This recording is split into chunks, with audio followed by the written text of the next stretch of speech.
It's a busy weekend in BMW Motorsport as we continue to blur the lines between virtual and reality.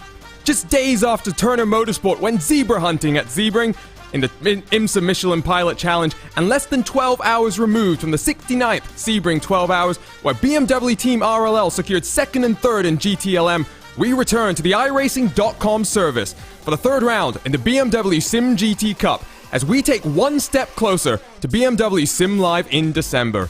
We travel across the pond from Sebring to the home of British motorsport, where two more drivers will try to join the Team Red Light contingent lying in wait. Jonas Wallmeyer, Gianni Vecchio, Maximilian Benecke, and Enzo Benito all have their golden tickets to Munich. Who will respond come the checkered flag in 2 hours' time? Welcome back to RaceSpotTV and BMW Motorsports for continued coverage of Season 1 of the BMW SIM GT Cup. My name is Arjuna Kankipati, and alongside is Lewis McLeod for today's action. TV cameras are provided by Istvan Ballo and TrackCam22.com, with additional car cameras provided by RaceSpot's own Tyler Maxson. Live timing and scoring is provided by Timing71.org, where you can use their world-class suite of data analysis tools in the best in real and virtual motorsport. Delighted to be back in your neck of the woods today, Lewis. Silverstone was the home of BMW Sim Live in December, where Joshua Rogers took $12,000 home. But just days after a major iRacing update that has increased tire wear, drivers now have to adapt in what will be a very strategic race. It's a classic circuit here at Silverstone, one that we can see an awful lot of racing at. There's plenty of opportunities to overtake down into the far complexes of Stowe, even through turn 1 and into that inner loop. There's so many opportunities to get through. I don't think we're going to see a stagnant race here. And with that, the new tyre model coming in, the tyre wear will be a little bit higher. We're expecting to see pit stops to take tyres midway through the race, and how that plays into it means that drivers will be looking after their tyres throughout the stint. Quick look at the schedule. Round 3 today. Already 4 drivers have punched their tickets to Munich, but of course, $4,200 in cash prize on the line as well. 2 more races to come after this, but the important point now to start thinking about, Lewis, is how that final race is actually going to shape up. Brand new graphic to work through here right now. You can see that final round, that 5th race in this first season, it will be an invitational only race. 2 teams will punch tickets to Munich, but it puts a lot of pressure come the Nürburgring. I think the thing is with that is it does, at least for these rounds, you can almost have a breather. If you finish 2nd or 3rd, it's fine. If you're in that top 5, you know you're going to get at least another chance to punch your ticket to Munich, and there is a little bit of relief from that. But of course, when we get to that point, it is going to be hard work. Plenty of tickets to still get. Today's focus will be purely on the victory and who can get themselves up onto the podium, up into the victory. See if someone can take a snatch a victory from Team Redline. Redline have been dominant so far. Let's take a look at this track itself, the home of British motorsport, and well, what can you say about Lewis? Lewis? It really is just such a classic. It's delivered so many entertaining races as well, almost 6 miles in length as well. It's a long challenge for drivers to deal with today. Yeah, you run through the very fast right-hander of Abbey and then up into this newer loop that was built in 2010. Coming down into Brooklands, Luffield, and out towards Copse Corner, the old Turn 1. Magnus Beckus and Chapel, some of the most iconic corners in all of motorsport, with that run down into Stowe, the club chicane. There are so many overtaking opportunities at this circuit, but with that, it's all about defensive driving and sort of understanding how to carry the speed through a corner without losing too much speed. And that sounds very easy, but trust me, around a circuit like this, it really tests that driver ability and how well you can defend and attack.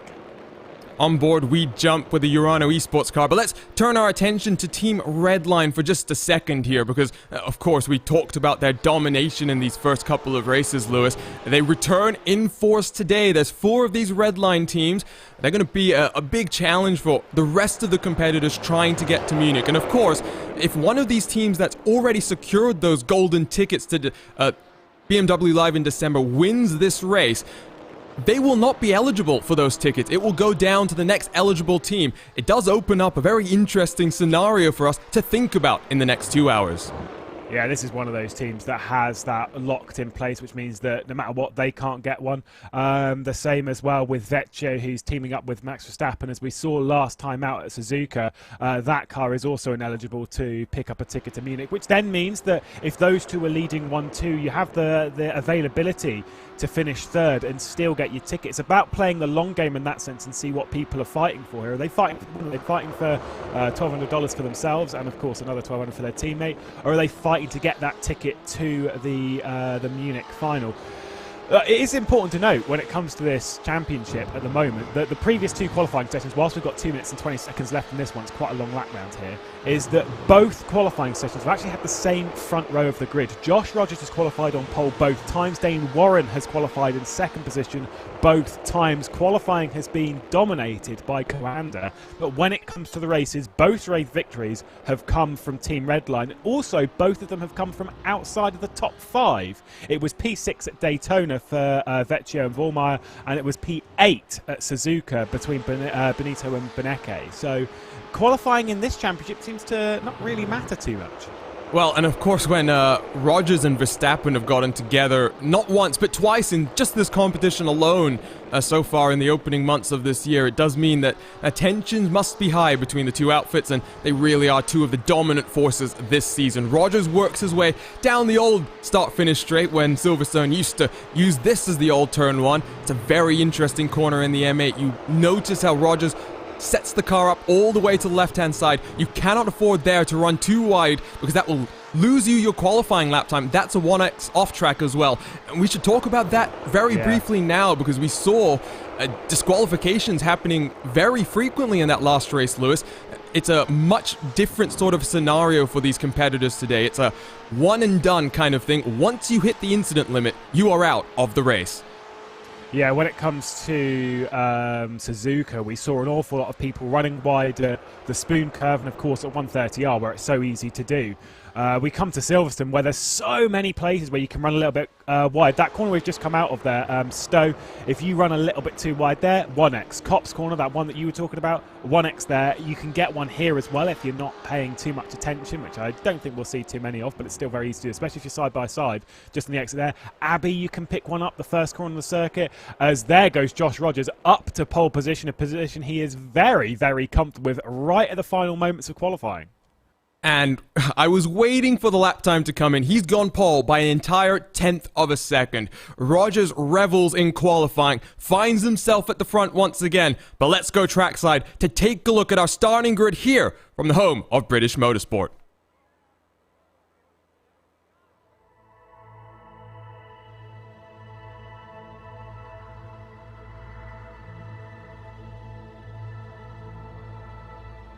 On pole once again, Joshua Rogers with a 1:53.147. To his outside, one of his main World Championship rivals, 10K Beneke, 1/10 of a second separating those two drivers. Dane Warren gets into the top 3 for the second consecutive race in qualifying. On his outside though, F1 superstar Max Verstappen. Team Redline and VRS Coanda continue to trade punches back and forth. Daniel Yonkadea in 5th alongside Ian Changuven, 2 real-life drivers sharing row 3 on the grid. Lorenzo Colombo, Jeremy Bouteloup. It's a VRS Redline lockout of the first 4 rows. You have to go all the way back to row 5 to finally find the Kova team. They lock out 9th and 10th. MSI Esports, very solid performance for them in Suzuka. Can they recover from a 11th place qualifying position here alongside BS Competition and Mikel Gard for the Zebras? Thibaut Casabon for R8G Esports alongside Road to Indy driver Phil Denez.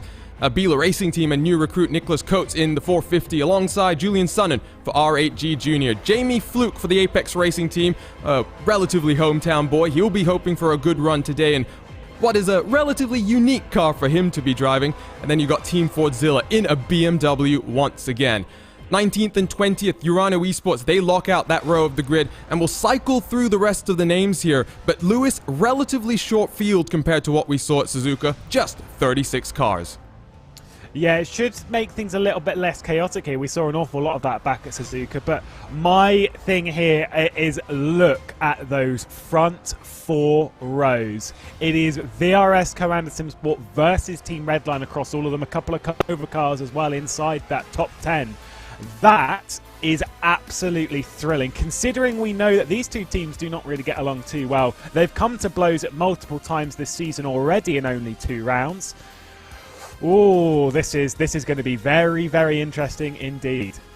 And I made that comparison in Suzuka last time, but when that contact was made between Verstappen and Rogers into turn 1, about this being our own version of maybe Prost versus Senna. Suzuka has seen its own share of drama in F1, so has Silverstone. What a track it is, 6 miles, lap times almost in the 2-minute barrier, and 2 hours of action about to get underway. A tyre update midweek, that means the black gold is going to be even more important, expecting drivers to come down onto pit road to change tyres and drivers this time around. Rogers won here in December, claiming $12,000. He brings us to the green flag, and his teammate follows him down the inside already. Beneke gets swarmed as we come across the start-finish line and fly our way down in towards turn number 1. Already 3 wide further back in your field. I hope they get through there safely. Kova tries to make up some positions as well. But as we enter the village section, all clean for the most part here, Lewis. Yeah, really, really good start there from Dane Warren, who's defending down the inside. Max Verstappen, though, absolutely sends it on the brakes. And it's now a VRS Coanda 1, 2, 3, 4, I think, as we come onto the back straight onto the Wellington straight. That was a bit of a lunge there from Verstappen. I don't think Beneke will be too impressed with how this race has started for him. He's all the way back in 7th. Oh no, car's going to be through the grass further back. Looks like Tasdelen for Team Anatolia. More chaos between the red line drivers though. Beneke and the Team Red Line Purple machine continuing to trip over themselves.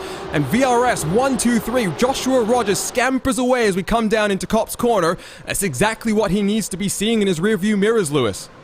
That was brilliantly judged by Anshan Guven, who got up into 3rd position, just judging it well when Verstappen made that dive, slotting it underneath and just getting himself up onto the podium at the moment. We're looking at the Kova cars at the back end of the top 10, just behind this red line train, as it's the red line purple car of Danny Juncadella, who's just picked up a little bit of grass at the turn-in point of Maggots, Beckers and Chapel. A crazy, crazy move from Verstappen, was just absolutely determined to make something happen there. We saw he was so good on the brakes back at Suzuka, and maybe just pushed it a little bit too far.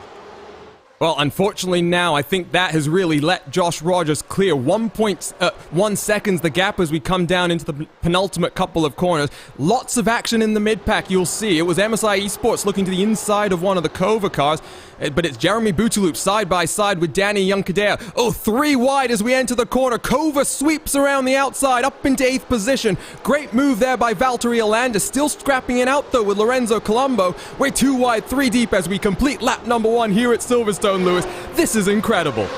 Plenty of side-by-side. When they get to Abbey, which is such a fast corner, I'd expect them to try and get single file, but no siree, absolutely pushing it to the limit as they're trying to find any way through into their positions. Kova, though, doing good stuff there, diving it down the inside there. Alejandro Sanchez with the R8G Esports number 2 car, just battling it out as hard as they can for position. Was that the red line car making a move down the inside of the 18? Oh, that was a bit aggressive on Iron Changuven. There is chaos coming out onto this Wellington straightaway. 3 wide as we come down to the corner. Contact between Beneke, Verstappen and the Coanda car. Oh my word, Lewis. I don't know what's in the air in Silverstone, but chaos is afoot. Yeah, just getting a really good drive onto the Wellington straight and making a move. There was a car spinning off there. That'll be Alejandro Sanchez, I believe. He's been sent packing at Luffield. He'll try and rejoin the circuit. What was the final corner sends him just out into the gravel trap. I'm assuming that would have been assisted. Potentially a move being made at Brooklands and just pushing him wide. You know, I'd like an opportunity to just catch my breath here and see what all we need to focus in on, because basically up and down the field, it is all going on. Oh no, Thibaut Casabon off at Cop's corner. That's a very high-speed incident. Not too much damage to speak of. We'll turn our attention back towards the top 5 because, wow, it's now VRS Coanda 1, 2, Red Line 3 and 4, and now top 10 separated by almost 8 seconds here, Lewis. It's just a very, very manic opening couple of laps, and in a 2-hour race, they're just determined to gain as much track position as they can before they start looking more towards what you said, the black gold, looking at the tyres and just trying to judge things there and playing along in from that point. So the first replay, that's what happened to Team Anatolia. They lose it by themselves. It can happen very simply here, Lewis, and cold tires might have played a big factor as well. It really did. Look at this, just with a AAA as well. There's the Urano getting a little bit of a tap on the back end of the 23, and there goes for a spin. It's clumsy. It's hard to work through there. Who's going off? Is that the Urano going off at Abbey? That was one of the Urano cars. I think a second Urano car had more contact. Ooh, that's contact between a VRS Coanda and the MSI Esports car. One more look at this one, Lewis. I think that's Jeremy Bouteloup being very aggressive early in this race. Yeah, I did wonder if there was assistance that sent Alejandro Sanchez going off at left field, and we've had that one confirmed. It's a replay. Oh, we're all right. We're just going through all of them. I'm just panicking. We've got so many to work through. One more, Lewis, to take a look at here. Marcus Solholm, further back in your pack. Ronan Simsport down the inside. Very late braking there, and contact made. Ooh, no, Ronan Simsport gets taken out as well. Just pushed it a little bit too far, did the 78 there, just overdid it on the brakes and then ran it a little bit too far wide. There was contact with the 86 and away he goes. It's easy to do. I mean, we've seen it from Verstappen and that lot already at this point, where going into that sort of complex, into T4, you can just overdo it on the brakes so easy. It's such a tight corner, that one. You're talking, it's 120 degrees from memory. And it's very, very tight on the apex. There is a little bit of a sausage as well on the inside, so you can't even hook it that close. And it's just so easy to overdo it. On board with Team Redline Purple, we are 5 minutes into this race. I'll be honest, Lewis, I have no idea what's happened in this opening portion of the race. Left side of your screen, let's take a look at the movers and shakers. Not going to come through, unfortunately, just yet in this race.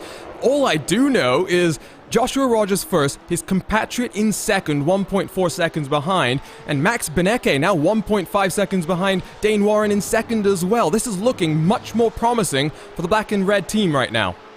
Yeah, we've spoke about how it's red line domination when it comes to the race, whereas it looks like it's been turned on its head a little bit in the opening 5 minutes here at Silverstone, as VRS Coanda taking the top 2 spots, as that's going to be a little bit too late on the brakes from the number 6 of Danny Junkadea, nearly smashing into the back of Ian Changuven, just overdoing it a touch, ever so slightly, almost opened the door as well for the 777 of Valtteri Alander behind. Lorenzo Colombo not too far off the back of that, ready to pounce if anything is to happen. It's just a lot of drivers, I think, need to just cool it a little bit, cool their jets. You know, it's a 2-hour race.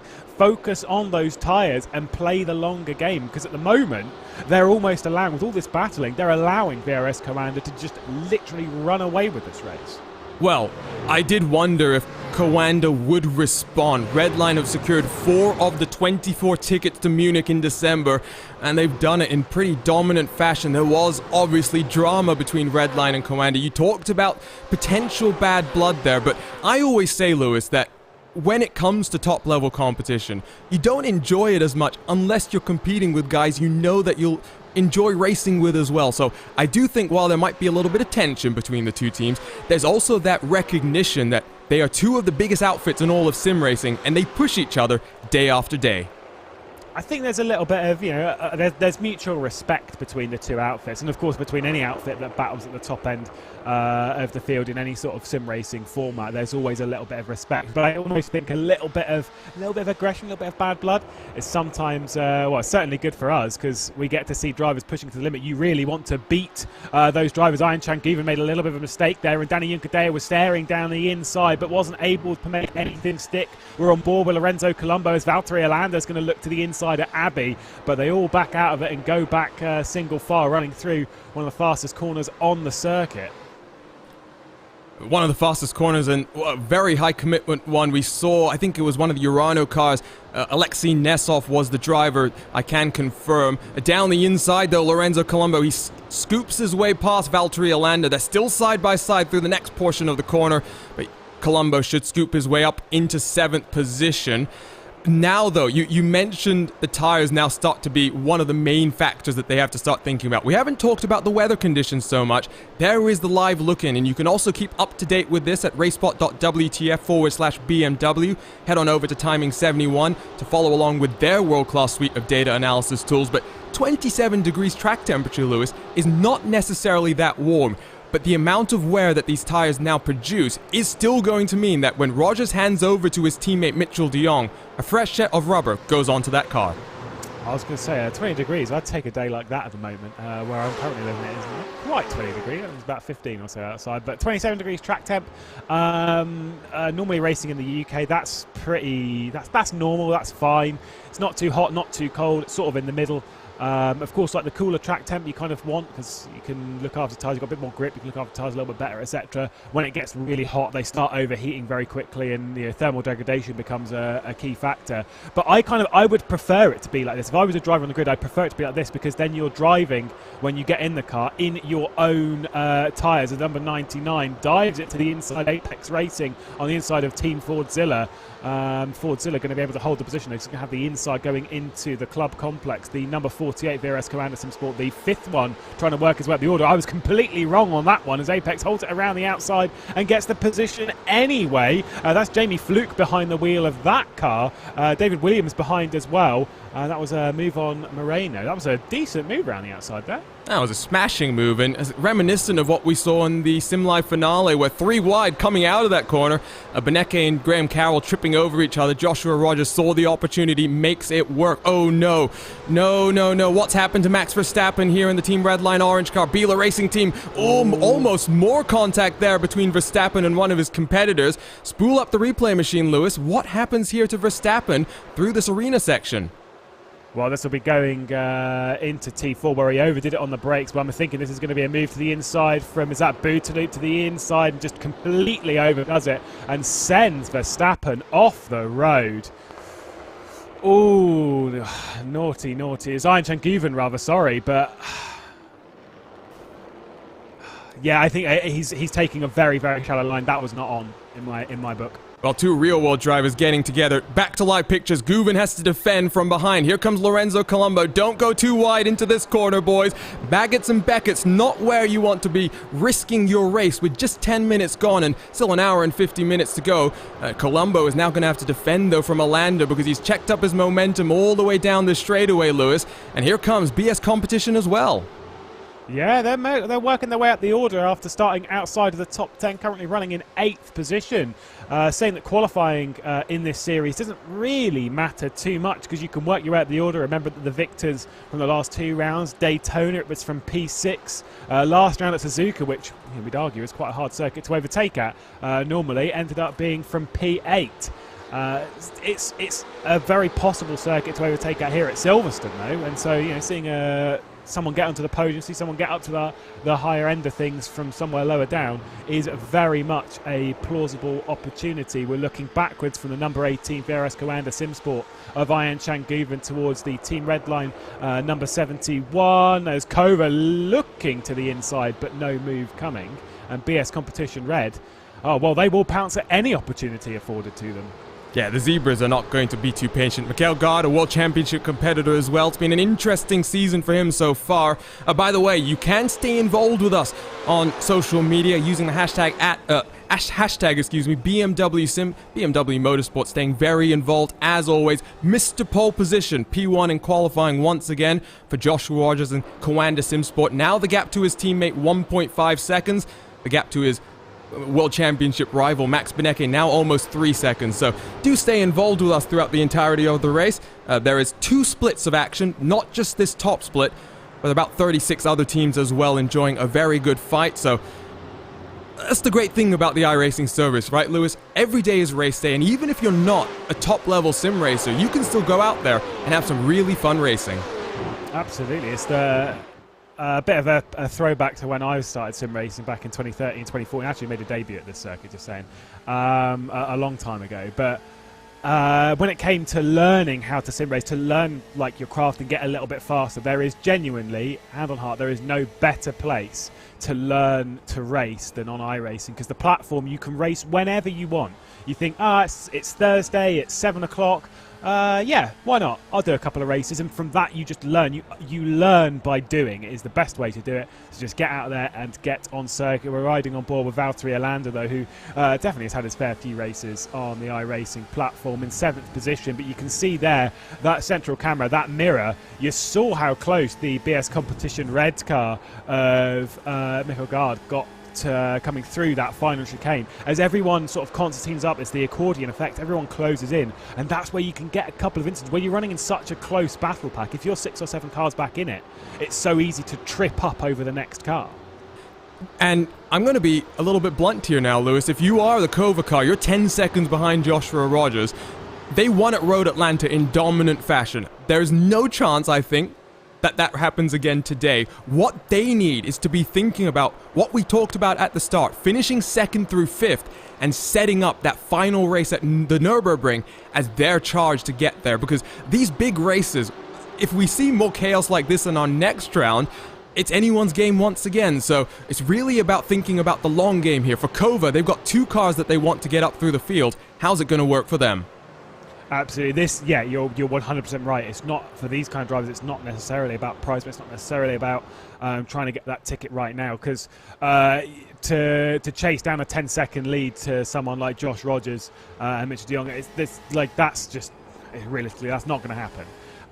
But playing the cards of getting into that top 5, at least giving yourself another opportunity when it comes to round 5 at the Nürburgring, just a little bit later in this season, that's what they need to be focused on right now, because there's no other way that they're going to get their ticket, at least not in this race.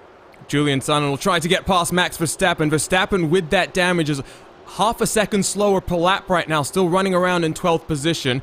He's sharing a car with Gianni Vecchio, and not sure if you saw on social media, Sonnen tries to look to the outside, but there was a bit of gamesmanship going on there. Gianni put out a tweet, Lewis, asking for fans to send in their guesses for how many incident points Max would leave in with for the second hour of this race. Last time at Suzuka, just a solitary incident point that Vecchio had to work with. It seems like he's going to have a similar struggle here today. And he just pushed it that little bit too far, going through Spoon Curve on that day, and got that 1X and then the DQ. I mean, it's an interesting one to talk about. Obviously, we're definitely already talking at least 4 after that contact with Ian Changiven through no fault of Max Verstappen. But I'm concerned that this car's got a fair amount of damage, as that is going for a spin. That's a AAA car. Taking a spin at the same corner we've seen a couple of incidents at. And almost rejoining into the path of Team Anatolia as well, who did not start this day off well. Take a look at the replays. With Maniti Racing, they do enjoy this BMW. They try to go to the inside. Oh, the slightest of touches. And watch the rejoin here, because I'm not sure Connery Maddock was going to be too happy about this. He was a little bit patient at the start and then just tried slotting it ahead of the 23. I'd say he just pushed it a little bit too far, but I wouldn't be super offended by that one. That's okay. Just the slightest tap, though, for Maniti Racing. They were in top split at Daytona in this car, and so, you know, they very much gel with it, and yeah, just pushed it a little bit too far there. That one's Bobo behind the wheel of the Maniti car as he drove. He did the opening 4 or 5 hours, did Dylan Scrivens, back at Daytona. Done an awful lot of laps in these cars. Always see him racing in it in various other categories, so plenty of time behind the wheel and plenty of experience to fall back on. Checking out front, by the way, gaps are starting to shrink here, Lewis. 20 minutes done, gap between the two teammates, 1.2 seconds. And Max Benecke, though, he wants to be a bit of the party pooper here. He's in third, just about half a second behind Dane Warren right now. He's closing in, and the last couple of laps, a tenth of a second, he's eating into this gap. Well, that number 1 car is playing for absolutely nothing here, with the exception of prize money. It's already got its ticket. They won last time out. They don't care about who gets that ticket. They just want to get themselves a little extra prize money. So in that sense, considering we know that Redline love to play the long game in this championship, again, not very good at qualifying, but very, very good at the race. Oh, if I'm Coanda, I am getting a little bit worried. We've already seen a little bit of contact between VRS Coanda and Team Redline already today, and we've seen plenty of it this season as well. Benecke, he is absolutely flying at the moment. We're only 20 minutes into this race. We're expecting to see some tyre wear come in towards the end of this stint before they come into the pit lane and switch tyres and switch drivers, which is the way that I would kind of want it. I want to come in and I want to get it on my own fresh rubber. I don't want to play about on someone else's old, hour-worn tyres, you know what I mean? But then, to bring up your point from earlier in the broadcast, does Benecca get to the back of the VRS commanders and then potentially fuel save a little bit just to try and get it that little bit further into the race? This is, like we were discussing, I think, before we even came on air, this is not an easy track to fuel save at. You spend so much of the lap either partial throttle or full throttle, and you're right. If you are Benecca, you're now tucked up in that draft of Dane Warren. Maybe you can do some fuel saving, do the undercut in pit road, because the other thing we should mention, Lewis, this is a very long pit road. You have to go very slowly as well, because I think the speed limit is about 37 miles an hour.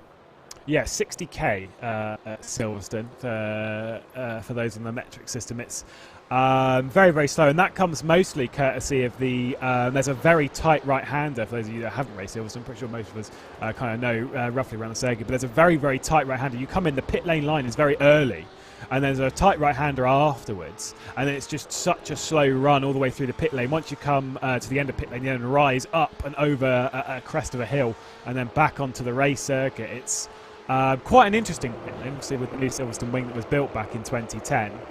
But it's certainly a pit lane that can frustrate drivers, because if you have to come in for, say, a drive-through or something like that, you know, or if you have to come in for a second pit stop, it's costly everywhere, but it's so costly here because that pit lane is so unbelievably slow. If I'm remembering correctly as well, when the track first released onto the iRacing service, the speed limit was, I think, about 100 kph instead of 60, and so the way it used to go is if you were in qualifying and you wanted to put in a flying lap at the end, just go down onto pit road. You'll get to the start-finish line much quicker than you would by taking the regular lap. That is no longer the case.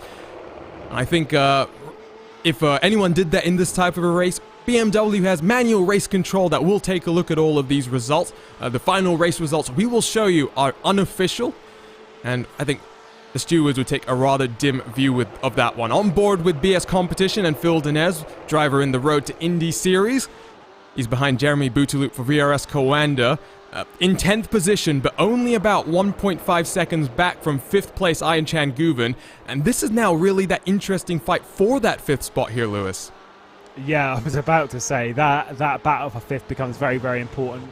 For those of you that didn't join us at the start of the broadcast, that position is super crucial, because that's sort of where you get you don't get your ticket to Munich from that position, but you do get your invite to the final round of this season, round 5, when we head to the Nürburgring, and that could be very, very crucial, because on that day we only have a selection of drivers. It'll be those selected from 2nd to 5th in each race, and from that race 2 drivers will progress to Munich. So getting in that top 5 can be absolutely crucial, and so they'll be eyeing the back of Ian Chan Guven and trying to muscle their way through at some point through the next hour and 38 minutes. Plenty of time though, so they've got a lot of time to work out how to make that move. And around here, it's all about a move around here is not necessarily made in one corner, right? You've got to build up to it. You've got to try and wrong foot them a little bit, say into Maggots, Beggars and Champion, and make the move into Stowe. That's what this circuit's all about. If not, you're just waiting for mistakes. And at this level, they don't really make mistakes, although they are running very wide at Copse Corner, probably pushing the limit of getting a 1x. Well, the good news about that is I've always thought about these sprint type of endurance races, because let's be honest, 2 hours, yes, you have 2 drivers, but it is pretty much just a sprint from the green to the checkered flags. You ration out your incidents. How often do you want to use them? When can you use them to pull out a bit of a gap? Sometimes there is a bit of strategy and gamesmanship that goes into all of that, but anyway, I do know that when we now have to think about the fact that drivers are going to be changing tires, you've mentioned it on a few occasions, Lewis, but talking to some of the teams in the build-up to this race, the one thing that this tire update has really enabled is for practice to be a little bit easier, because it is very hard to practice on a set of tires that someone else has driven and that you're going to be taking over. It's not really something we can do on iRacing. The closest you can get is to basically do a double stint by yourself, but we know that is not what the same feeling is going to be like when you jump behind a car that someone else has been driving for 60 minutes.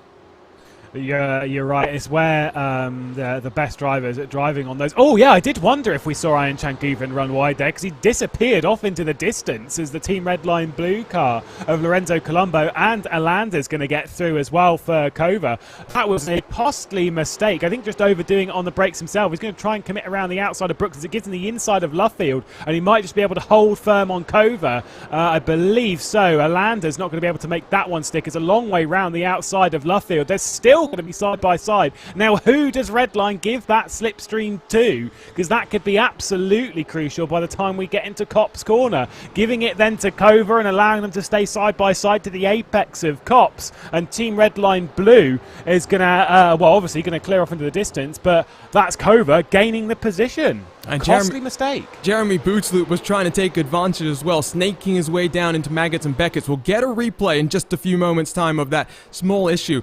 To me, it was the minorest of touches once again, Lewis. Just cars trying to send it deep under braking into what is a very important corner at the loop that leads you all the way down the Wellington Straight.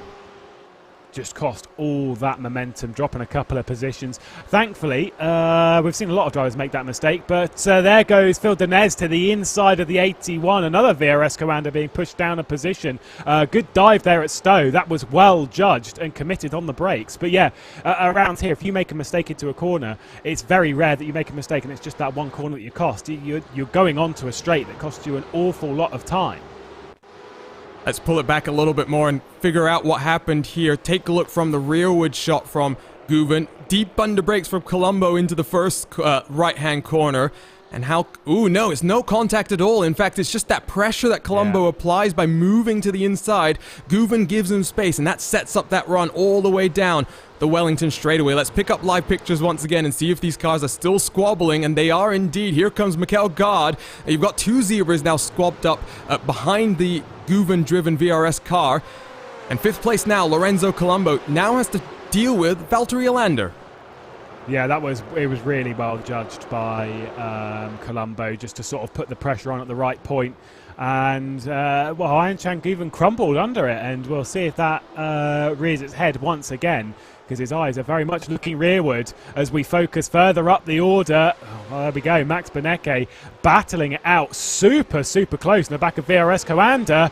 Ooh, that was getting a little dicey. It's almost bump drafting on the entry to Maggots and Beckett's. Benecke releases the pressure, allows Warren to focus on the line, but now 2.8 seconds behind his teammate. No draft assistance for the number 88. Here comes the run from Team Redline Rend and 10K Benecke. Will he pop his nose to the inside? Warren defends all the way to the white line.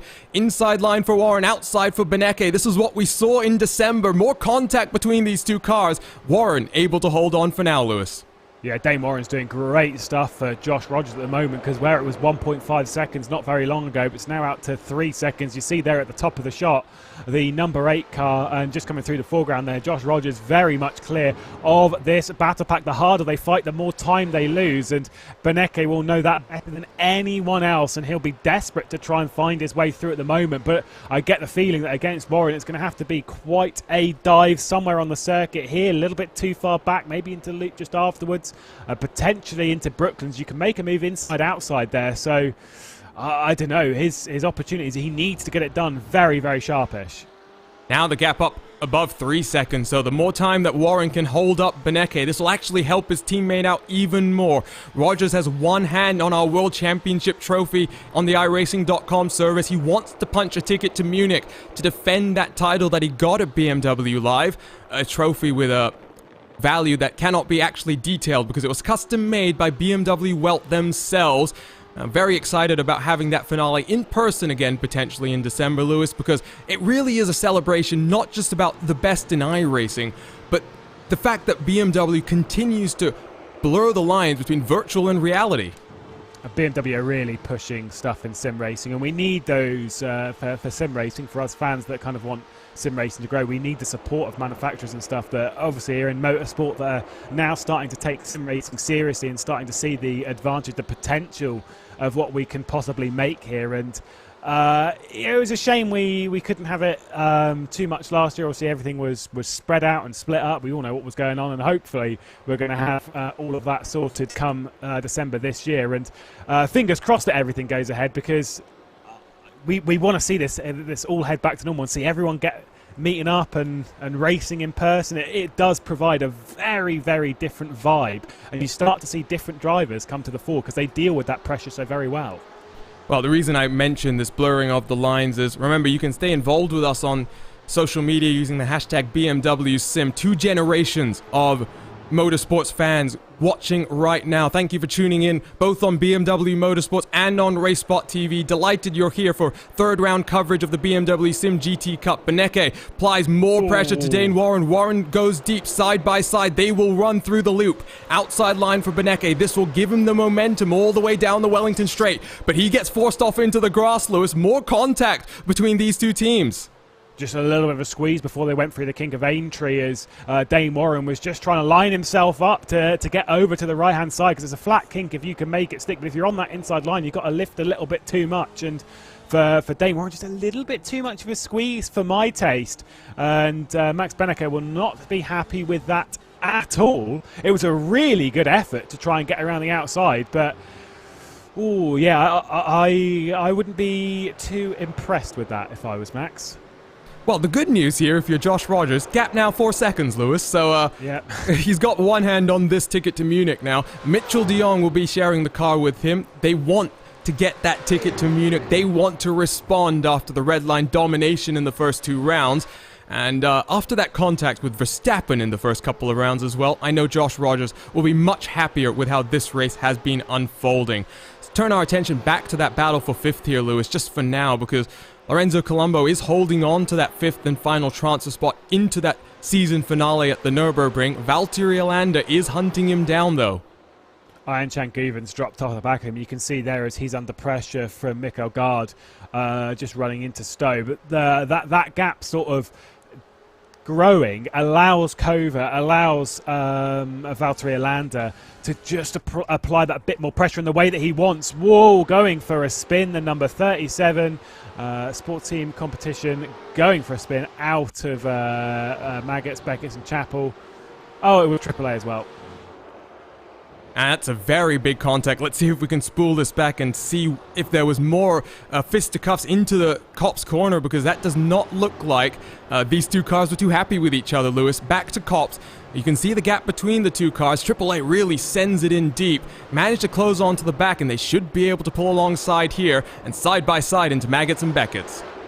Ooh, a little bit of a squeeze there, but nothing too bad. The AAA just overdoes it on the speed, I think, here. And just as we get into, there's a slight break before you go through the left kink, because you kind of want the front end to dip and grip to the front end of the, get the weight transfer on the front and send it in for Sport Team Competition being sent there by AAA. AAA have been sent already in this race not too long ago by Maniti Racing. But let's take a look at this, because Max Beneke has made the move. And it was coming through out of Luffield. He got side by side, got the momentum down into Copse. He now leads Dane Warren 4.5 seconds behind Joshua Rogers, though. 30 minutes left in his stint. For Beneke, his main job now is hunt down the Australian in front of him and try and bring that gap into about 2 seconds, I would say, Lewis. Yeah, he really needs to fire in some good lap times. 2.5 seconds, if he can close that. You're right, to get it down to around about 2 seconds might be enough for his teammate to close that one down a little bit more. They're playing for prize money here, and every position they gain at this spot is enough to gain them a little bit more prize money. At the moment, it's $600 per driver if they finish in second position, but it's $1,200 per driver if they win the race, and that is what they're aiming for.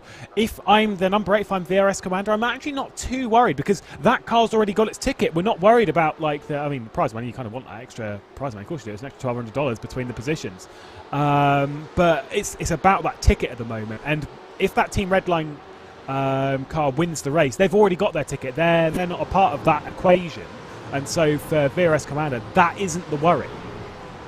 You're right, but I think the worry is more just, let's make sure we get to the end of this race as cleanly as we can, take the checkered flag and get those tickets to Munich and respond to what Redline has done in the opening 2 rounds. Back in the pack, let's check in with a couple of drivers here. You can see Max Verstappen dealing quite well with the damage now that he's able to use the draft of the cars in front of him. He's holding on to 14th position right behind Jamie Fluke, who's having a very nice little ride through up the field. He qualified on the edge of the top 20. He's up into 13th position right now. He's not far behind the Beeler Racing Team and R8G Jr. on the edge of the top 10. They're also closing in on VRS Kawanda on the edge of the top 10 in that 81 car. So what I'm seeing right now, Lewis, is 5th through about 14th is separated by just under 3 seconds right now. Yeah, it's where a mistake in this section will be very, very costly, because if you make one, I've always said this before, if you're in a 2-hour race, if you make a mistake on, say, lap 1, you drop a couple of positions, it's fine. You can get back into it. It's not too much of a deal. I mean, obviously, it is a bit of a deal. Obviously, in this scenario, it's hard to get those positions back, but you can get those positions back. You've got the time to make it. Whereas every minute that ticks by, if you make a mistake, it's so much harder to respond to that, to come back from that mistake. And so at this point, with it being so close, you can see there, like you say, 5th to about 14th is about 5 seconds. It really isn't very much. And one spin, you can definitely lose a good 5 seconds. I mean, if you pit at the wrong time and you get dropped into traffic, you can lose 5 seconds from that. So it's all about patience. It's all about eyeing up the race. And obviously all the strategists and stuff will be playing their key part in this, telling all the drivers where everyone's at the moment, where the clean air is. Thankfully, it's a big circuit, so there's plenty of space to make those moves. And only 36 cars. I think that does help a little bit more, because if we had the 60-car contingent, that the maximum that this event would hold, lap traffic might have been a bit more of a factor for various teams and drivers, especially given some of the contact that we've had early in this race. But as we work then with 25 minutes left to go until these drivers will hand it on over to their teammates, let's talk a little bit about the racing action this weekend, Lewis. BMW very, very busy. First on Friday, we talk about the continually blurring lines between virtual and reality. Well, Turner Motorsports, they went zebra spotting with BS competition. Great to see the Turner Motorsports car in 50-50 livery design with BS competition as well. It's just a shame that because of all the travel restrictions, the BS competition team that was meant to go up and use that event as a bit of a meetup, unable to do so.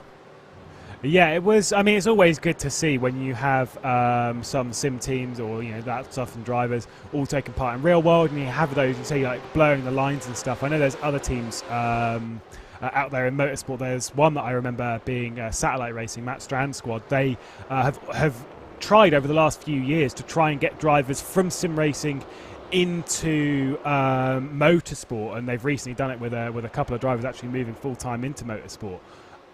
It's a very, very hard move, but the thing is, with sim racing and sim racing drivers, there's so many so much talent on the grid that moving them into a real world car is actually really kind of it's pretty possible, because they've got the skills. They know how to drive to a basic degree, maybe not so much dealing with the G-forces and maybe not so much dealing with how the car is in the real sense. But there is something that sim racing does teach you, which is applicable in motorsport, and that is racecraft. And you can always kind of tell those drivers in the off-season that do an awful lot of sim racing and that kind of stuff. It's not just laps. It's about actually getting out there and still honing your craft, and they come into it in the season and they're right up to speed already. Speaking of that, you just reminded me, R8G, we see a couple of the cars in this race. Roman Grosjean is, of course, making that transition into IndyCar. I'm sure he's been using the iRacing service and its representation of the Dallara IR18. That car came to the iRacing service before it competed in the real world. It got the aero screen before it competed in the real world. It continues to get updates, and with a new tire and damage model, it's a lot of fun to sling around the road courses. Down the inside, though, for Mikkel Gard on Ian Chan Guven, up into 7th position, but 2 seconds behind Valtteri Alander, and that battle for that 5th and final transfer spot, a lot of work for him to do. I'm still wondering at what point, we talked about fuel saving. That's what I think Alander's doing at this point here, Lewis. It's not too much applying the pressure to Colombo in front of him. He's very content to ride around right now, maybe thinking about what he can do in pit lane. It's always easier to lose time in pit lane than it is to gain it on track. Also potentially trying to not just control his fuel, but also control those track excursions and control the 1Xs, not getting too close to those. I think Ian Chan Guven's had after he made that mistake, He's sort of just not had the speed to keep up. We saw him battling up with Lorenzo Colombo when Colombo was applying the pressure. And into T4, he made that mistake a little bit earlier in the race. And it's just sort of opened the door for these two to pull away. And Colombo's just, Iron Chaguiva's just not had the pace to keep up. A lot of a struggle, all things considered. The recovery drive for Thibaut Casabon continues down the inside of Latima Racing and Diogo Salipa up into 23rd position. We, of course, saw Casabon around in Copse Corner, I think it was, early in this race. 23rd position, not where he would have wanted to be. The junior car, the highest representative for R8G right now, edge of the top 10 in 11th position.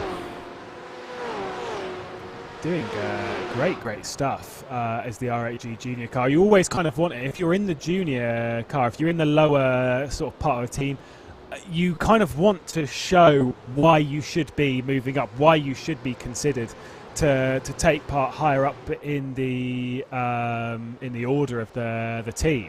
And at the moment, proving things very well. Right on the back of the top 10. And it's not as if it's sort of they've lucked into that kind of position or whatever. They've kept up with this battle very well and are very much a part of it. And whilst this train has dropped off the back of Valtteri Alander and Mikael Gard, Valtteri Alander and Lorenzo Colombo, Mikael Gard is leading the train at the moment with Ian Changuven, Phil Denez, Jeremy Bouteloup ahead. So it's not like it's a few names that we don't recognise. We know how good all these drivers are, so doing very well. And I always hate that we call these teams junior teams because I'm not that old. I'm 27 or so. Paul Smith is the one who feels much older when he hears these kind of things. But to know there are drivers, 13 years of age who come onto the iRacing service, instantly have more talent than myself, doesn't always feel the fairest. But R8G, they're not just finding the best in French sim racing communities. They're also finding the best across the globe as well. So great to see increased involvement from Romain Grosjean in his esports team and continued competition for them. Let's look back at the front of the field once again. We don't do it very often, and maybe we should just talk about Joshua Rogers for a brief moment here, Lewis, because 4.3 seconds clear. He's not got too much to worry about now. In 20 minutes time, he'll hand this car over to his teammate, go have a nice little relax in the Coanda team house.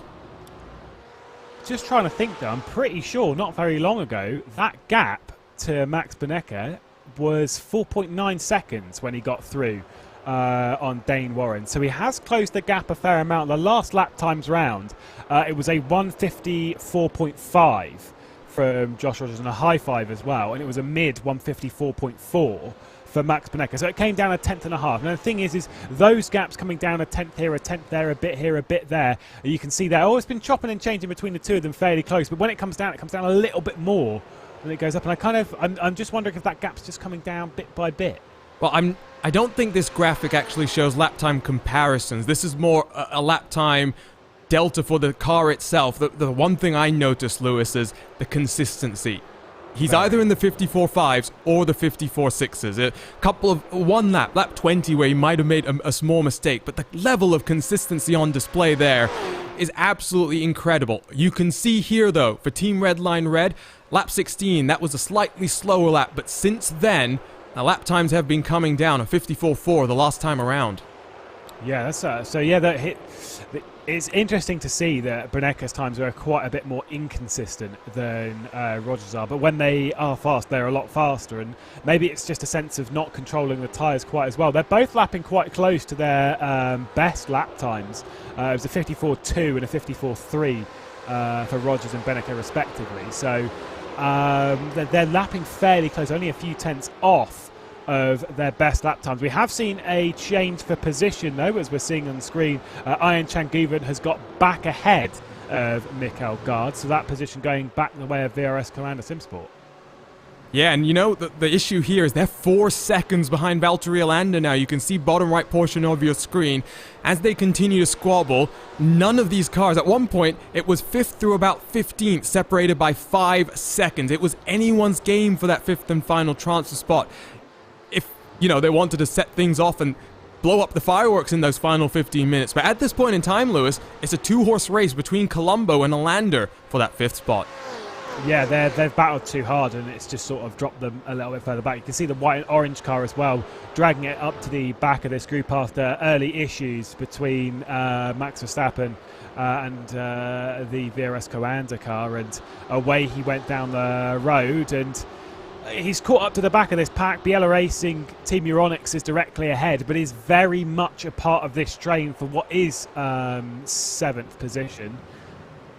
I'd almost say for them, you kind of want to pit. You want to pit a little bit off sequence, maybe a little bit early, or maybe even staying out that a little bit longer and go that little bit later, and try and jump a couple of these cars in the pit lane. Also, a bit of a note from the pit lane sequence, just remembering this from last time, is that I know this is a bit of a different topic from the race leaders and stuff though, but Team Redline Red, from memory, but it was the pit lane sequence that they jumped up to the race lead. They were so good on pit lane sequence. You're right, but it was also the pace in that car. What's happened to Jeremy Bouteloup? Must be a slowdown penalty coming through Maggots and Beckett. He drops down to 14th position and slots back into line. Let's get on this replay and see if we can find out why exactly he's so slow, continuing to be slow, as Alejandro Sanchez will look to the inside into the final chicane. He'll lose one more position and hope that his teammate won't follow him through as well, but it's very easy to do through Maggots and Beckett's. Use a little bit too much of the curb, Lewis, and you lose all that time down the Hangar Straight. And it's so easy to do, particularly on the exit. When it comes through Chapel, you'll see it here as it goes back up and then back downhill. It doesn't seem quite that much in the simulator. It just took a little bit too much curb on the inside there. I spotted that. But yeah, it doesn't seem like there's too much undulation through there in the sim. But trust me, in real life, it's surprisingly hilly. As hilly in air quotes. It's not actually like, it's not mountainous, it's not Everest, right? But it goes up and down. I thought it was actually quite flat. Walk there in real life, it is not flat. There is like quite a rise, and that sort of makes that left-hander a little bit trickier. And all of those details, wonderfully captured by the iRacing team as well. You're right, though. You get that impression of a track when you watch it on TV about how it races, how it must be in real life. And then you go there, you see all these little details. And I remember Laguna Seca. There was a bump that coming down the corkscrew, I used to feel in my steering wheel. And I went to go ask a teammate of mine who's actually raced there, do you feel that in real life? He's like, yeah. That's what you have to drive around. And so I'm sitting there going, oh, okay, iRacing is that good. But it really does emphasize, Lewis, that the best racing drivers, they learn all of these track details, they absorb it, and so when they come out to race, it's not in their mind, it's just second nature to them.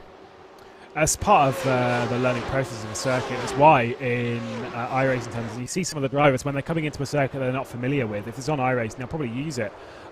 Because if you, with all the circuits being laser scanned to the detail that they're at, you get those bumps, you get those bits in the circuit. And so if there's a bump there on the sim, it's probably there in real life as well.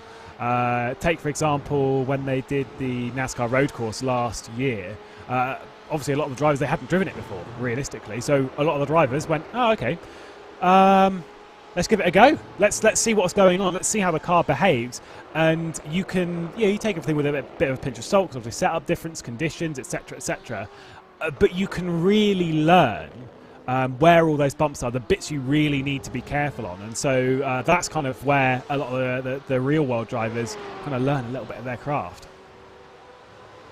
And I had the good fortune to talk to Robbie Foley a couple of weeks ago, who is a Turner Motorsports driver, races multiple BMW cars in the real world. He was actually part of the development process of the M4 GT4 as well, so it's not just the tracks, they try and make the cars as realistic as possible. I know certain members of the iRacing community might not always think that those efforts turn out the best way, but GT3, GT4, GTE, we've got BMWs covered in each of those categories, and we've got a prototype machine that hasn't even competed in the real world just yet, and we'll get homologated later this year as the BMW M4 GT3. We'll get the final version updated on the iRacing.com service as well, but it made its official BMW Motorsports debut on iRacing in the Digital Nürburgring Endurance Championship in, I think, the middle of January, currently going through real world testing as well. I must say as well, Lewis, I wasn't necessarily the biggest fan of the grille when I saw it on the sim, but now that I've seen it in real life in some of the pictures, it is actually starting to grow on me now. Yeah, I've seen obviously a few photographs of it being driven around and stuff. All looks very good. It's certainly, when it comes to the GT3s, it's probably the one that I prefer driving at the moment. It's just it's quite comfortable to drive. It's good fun.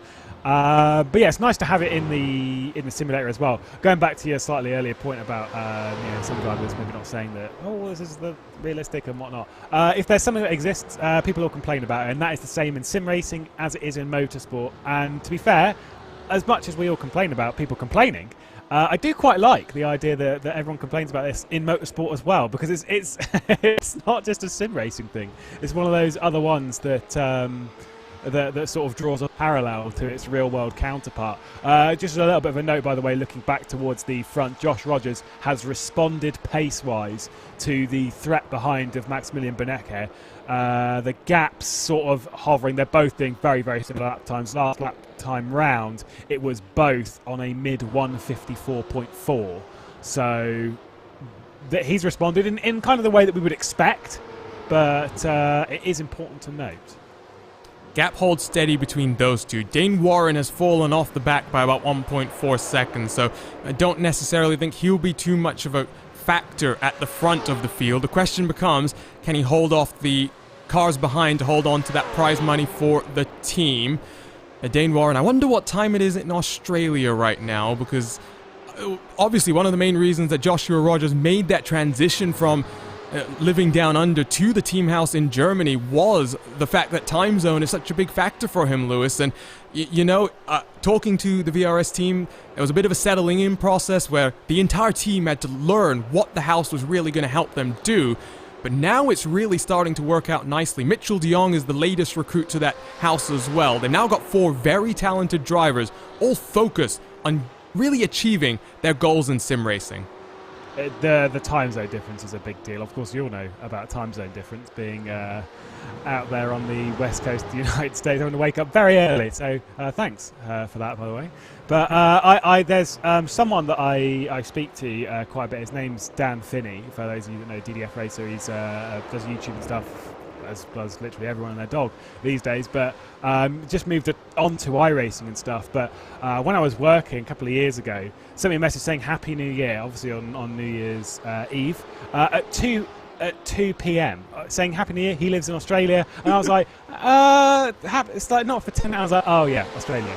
But that's the difference, is that it's such a large difference time zone. I was on the other side of the planet. It's racing, 2, 3 o'clock in the morning. It's hard work to stay concentrated at those times. It's a very, very big effort as well. 1:30 a.m. we are getting told by RaceSpot's own Bo Albert in our YouTube chat. Incredible. And fortunately for him, he'll get out of this car in about 10 minutes time, hand it on over to his teammate, maybe go have a bit of a nap once he can get that adrenaline out of his system, because you don't have those physical sensations that you get in the real car, Lewis. And sometimes I think that means that when you finish a stint in the sim world, you feel even more mentally wired, because you have to maintain 100% mental focus. You've got no other distractions that might happen in the real world. Sometimes I feel like managing in the real world is about just minimizing the amount of distractions that affect you, whereas in sim racing, it's about making sure no distractions affect you. Yeah, I'm not the kind of driver in sim racing that can deal with all of these. I know some people that, they've got chat open and they've got this, and I've even spoken to some people who've got the broadcast open and they're just having to listen to that whilst driving. I'm like, no. It has to be me in the car, because you don't get that sensation of, if you're in a real car, you bump in the seat, you're a part of the car, that you can kind of handle other distractions, because if something goes wrong in the car, something else is telling you, oh, by the way, you're sliding through the corner, you can feel it. Whereas in sim racing terms, you've only got your hands, which are telling you what's going on, unless you've also got like a button or whatnot. But the thing is with that is you need a lot more mental focus on what's going on, because your eyes need to be doing an awful lot of work, as the R8G Junior car was almost looking down the inside of its competition blue, but made no attempt at it. But yeah, you really have to be focused. And you're right, it drains you mentally. It really is. It's exhausting to be in the sim for. To be honest, 20-minute stints that have been more exhausting than 3-hour stints, because it depends on the focus and how close you are. Considering how close all of these are, I'd want a nap. Well, and Rob Hill has pointed out an even more pertinent point. It's not 1:30 a.m. on a weekend anymore. It's 1:30 a.m. on a Monday. He's got to wake up for work in about 6 hours' time as well. So good luck, Dane. Maybe ask Team Boss Philip Stam if you can make your way over to the team house as well, because that'll make your life that much easier. The other thing as well, we don't really like to talk about it as much, but the reality is, Lewis, there are technical limitations and physical limitations. Light can only travel so fast, data can only travel so fast, and I do think that Josh moving to Europe has meant that he's able to race much closer with his competitors. It really has meant that the intensity of the action in the World Championships the last couple of years has really ratcheted up. You can have a game with the best servers, the best this, the best that, as RHG Junior is going to go down the inside. Sonnen making the move on Denez down into Stowe Corner. Decent move that was eyed up from earlier on as they exited Chapel, and the Apex racing car of Jamie Fluke as well is going to get involved in this. Going to go around the outside of Denez going into the final couple of corners. Got the inside for the final two right-handers and position done. So dropping a couple of positions and outside of the top 10, the number 89 BS Competition blue car. That isn't ideal for them, but still are very much a part of this battle. They've also got Biella Racing Team closing in as well. MSI Esports, I think, have got ahead of Team Redline Orange in all of this, whilst they've all been sort of involved in this pack. I think there is a bit of fuel saving going on from Max Verstappen. I actually want to say something very quickly about that 474 car of MSI Esports. We've spoken about a few cars, a few drivers that have had maybe a disappointing round here at Silverstone so far. This car ended on the podium, ended in second position back in Suzuka with Salva Talons and Alejandro Sanchez. It was a great opening stint from Sanchez back at Suzuka. Here, though, 13th position. They are not going to be happy with that. No, they won't be happy with this one at all. In front of them, I think that was the Apex Racing Team car, slightly wide through Luffield, but of course the double Apex right-hander able to carry that momentum and build some speed down in towards Copse. 5 minutes away from the pit stop window ending, by the way. Opening, excuse me. I do wonder, fuel saving being done. In the particular case of Denez there, I do also wonder, we saw him being very aggressive earlier in the run, maybe just tire life starting to be a factor. Oh, Maniti Racing and Dylan Shriven's around, and I think, oh no, Luis Felipe Tavares might also have got mixed up in this one. RaceSpotTV replay, and indeed more contact for Tavares in this BMW SIM GT Cup. And as they come through Luffield, on the exit of the corner, that number 3 car comes all the way up into Dylan Shriven's. Yeah, that was a little bit naughty from Morano. You can see there, just driving it in a little bit too deep at Luffield, pushes the Maniti Racing car wide. And then here on the exit, just a bit of understeer. I think just caught a little bit on the rear of the car, actually. Maybe he was going for a bit of a slip. A large spin there for Maniti Racing. You saw AAA as well getting involved in that and receiving quite a whack from Maniti. Taking a look at it again. Yeah, that's not ideal. And Tavares, who actually made that contact with Rogers at Daytona, was when Rogers got backed up into Tavares there. A big contact there for 3 cars, and Shrivens is down on pit lane already, so that car is done for today. The rest of the cars are now trying to regroup and recover. Back up to the front of your field with live pictures. Gap between first and second, Lewis, now just 4 seconds, so it is changing, lap times back and forth, and 10K Beneke about to hand over to Enzo Benito. Enzo Benito versus Mitchell de Jong. This is going to be a very tasty scrap. Benito did so well back at Suzuka. It was that changeover period. It was the pit stop sequence that really afforded this Team Redline car the time and space to go and grab that victory at such an iconic circuit as well. Biella Racing Team dropping back at Luffield, the 450. That's what we're looking at now. I think there might have been a little bit of assistance in this one as well. Let's take a look at the replay. Oh no, they might actually have done this by themselves. Verstappen is way back in the distance. No, Verstappen sends it through Luffield. Coates is actually very, very slow through the mid part of the corner there, Lewis. I'm not exactly sure what's going on here. Yeah, I think so. You can see here, it misses the apex, just like, so he's too far over to the right-hand side, misses the apex, drifts it out wide and slightly comes back in. You kind of, so Verstappen's in a tricky scenario there because he can't actually go that much slower because he's got the VRS commander right behind him and there's not much he can do about it. So he can't back up too much, but at the same time you do kind of have to predict that if they're slightly off the corner, they're probably going to come back to the apex and you're not going to get an overlap in that time. So a little bit clumsy from a couple of drivers in that scenario, but That's kind of one of those things. That's the nature of Luffield. It's the, like I say, the double apex corner. Some people diamond it, so they take the first apex and then come aggressively back to the second one. Some hold a constant radius all the way around. There's a couple of different lines that work, and for the life of me, having raced Silverstone quite a lot over the last sort of 7-8 years, no idea what the right line is through there. Genuinely have not a clue. So cars entering pit road, they're not doing it in the smoothest fashion. They're slowing down to about 10 kilometers an hour as they enter the lane, realizing it's a much slower pit entry than they are accustomed to. A couple of cars then work down onto the pit lane for what will be the one and only time in today's race.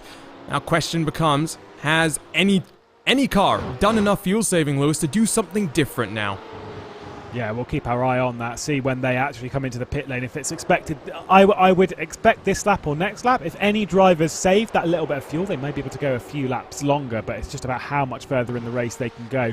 I wouldn't suspect it'll be too far, because the thing is, fuel saving around here, as we've brought up time and time again on this broadcast, is incredibly difficult, especially if you're out there by yourself. You're on throttle for so much of the circuit. It's such a high average speed. There's just nowhere that you can really save. You know, when you're talking of fuel saving and stuff, the easiest way to do it is obviously lifting into a corner, and those you kind of need, like, obviously fairly big braking zones and stuff to not lose too much time. You lift off quite early and brake and sort of carry the speed in. Around here with these kind of corners, because they're so fast, you just don't really get the time to do anything about it. More drivers coming into the pit lane. We ride on board with Valtteri Alander, who's going to follow the Team Redline Blue car. Everyone is in at the top of this field. I expected Alander to maybe be one car that could have gone slightly longer. They come in then just before the conclusion of the hour. That's important, Lewis. The question in my mind now is, if we get that white flag slightly longer, are they going to be caught out? And are people like Mikel Gard out there for one extra lap going to be in a slightly better position come the fuel mileage? I would want to be out an extra lap. I know, obviously, because when they're going to be stationary, they're going to be leaving the pit lane. That's quite the important part here. They're going to be leaving pit lane with 59 minutes, sort of 40, 30 to go once they complete their stop, change drivers, tyres, and fuel as well. So they'll be leaving the pit lane with less than an hour to go, of course. So that kind of should make things a little bit easier. But yeah, I would want to stay out just a little bit longer to sort of to just make sure that all the cards are fairly safe later on, just in case we do end up going that lap longer. Because, I mean, the amount of times, I'm sure we have all done it, where we're in a race and you're driving around, you're doing your laps, and you go, oh, we're going a lap longer than I thought. I don't have fuel for that. It has happened quite a lot, and so you don't want to be caught out at this level by that kind of mistake. Well, and a switch around in pit lane as well. Enzo Benito, why is this pit stop taking so long? He's still up on the jacks.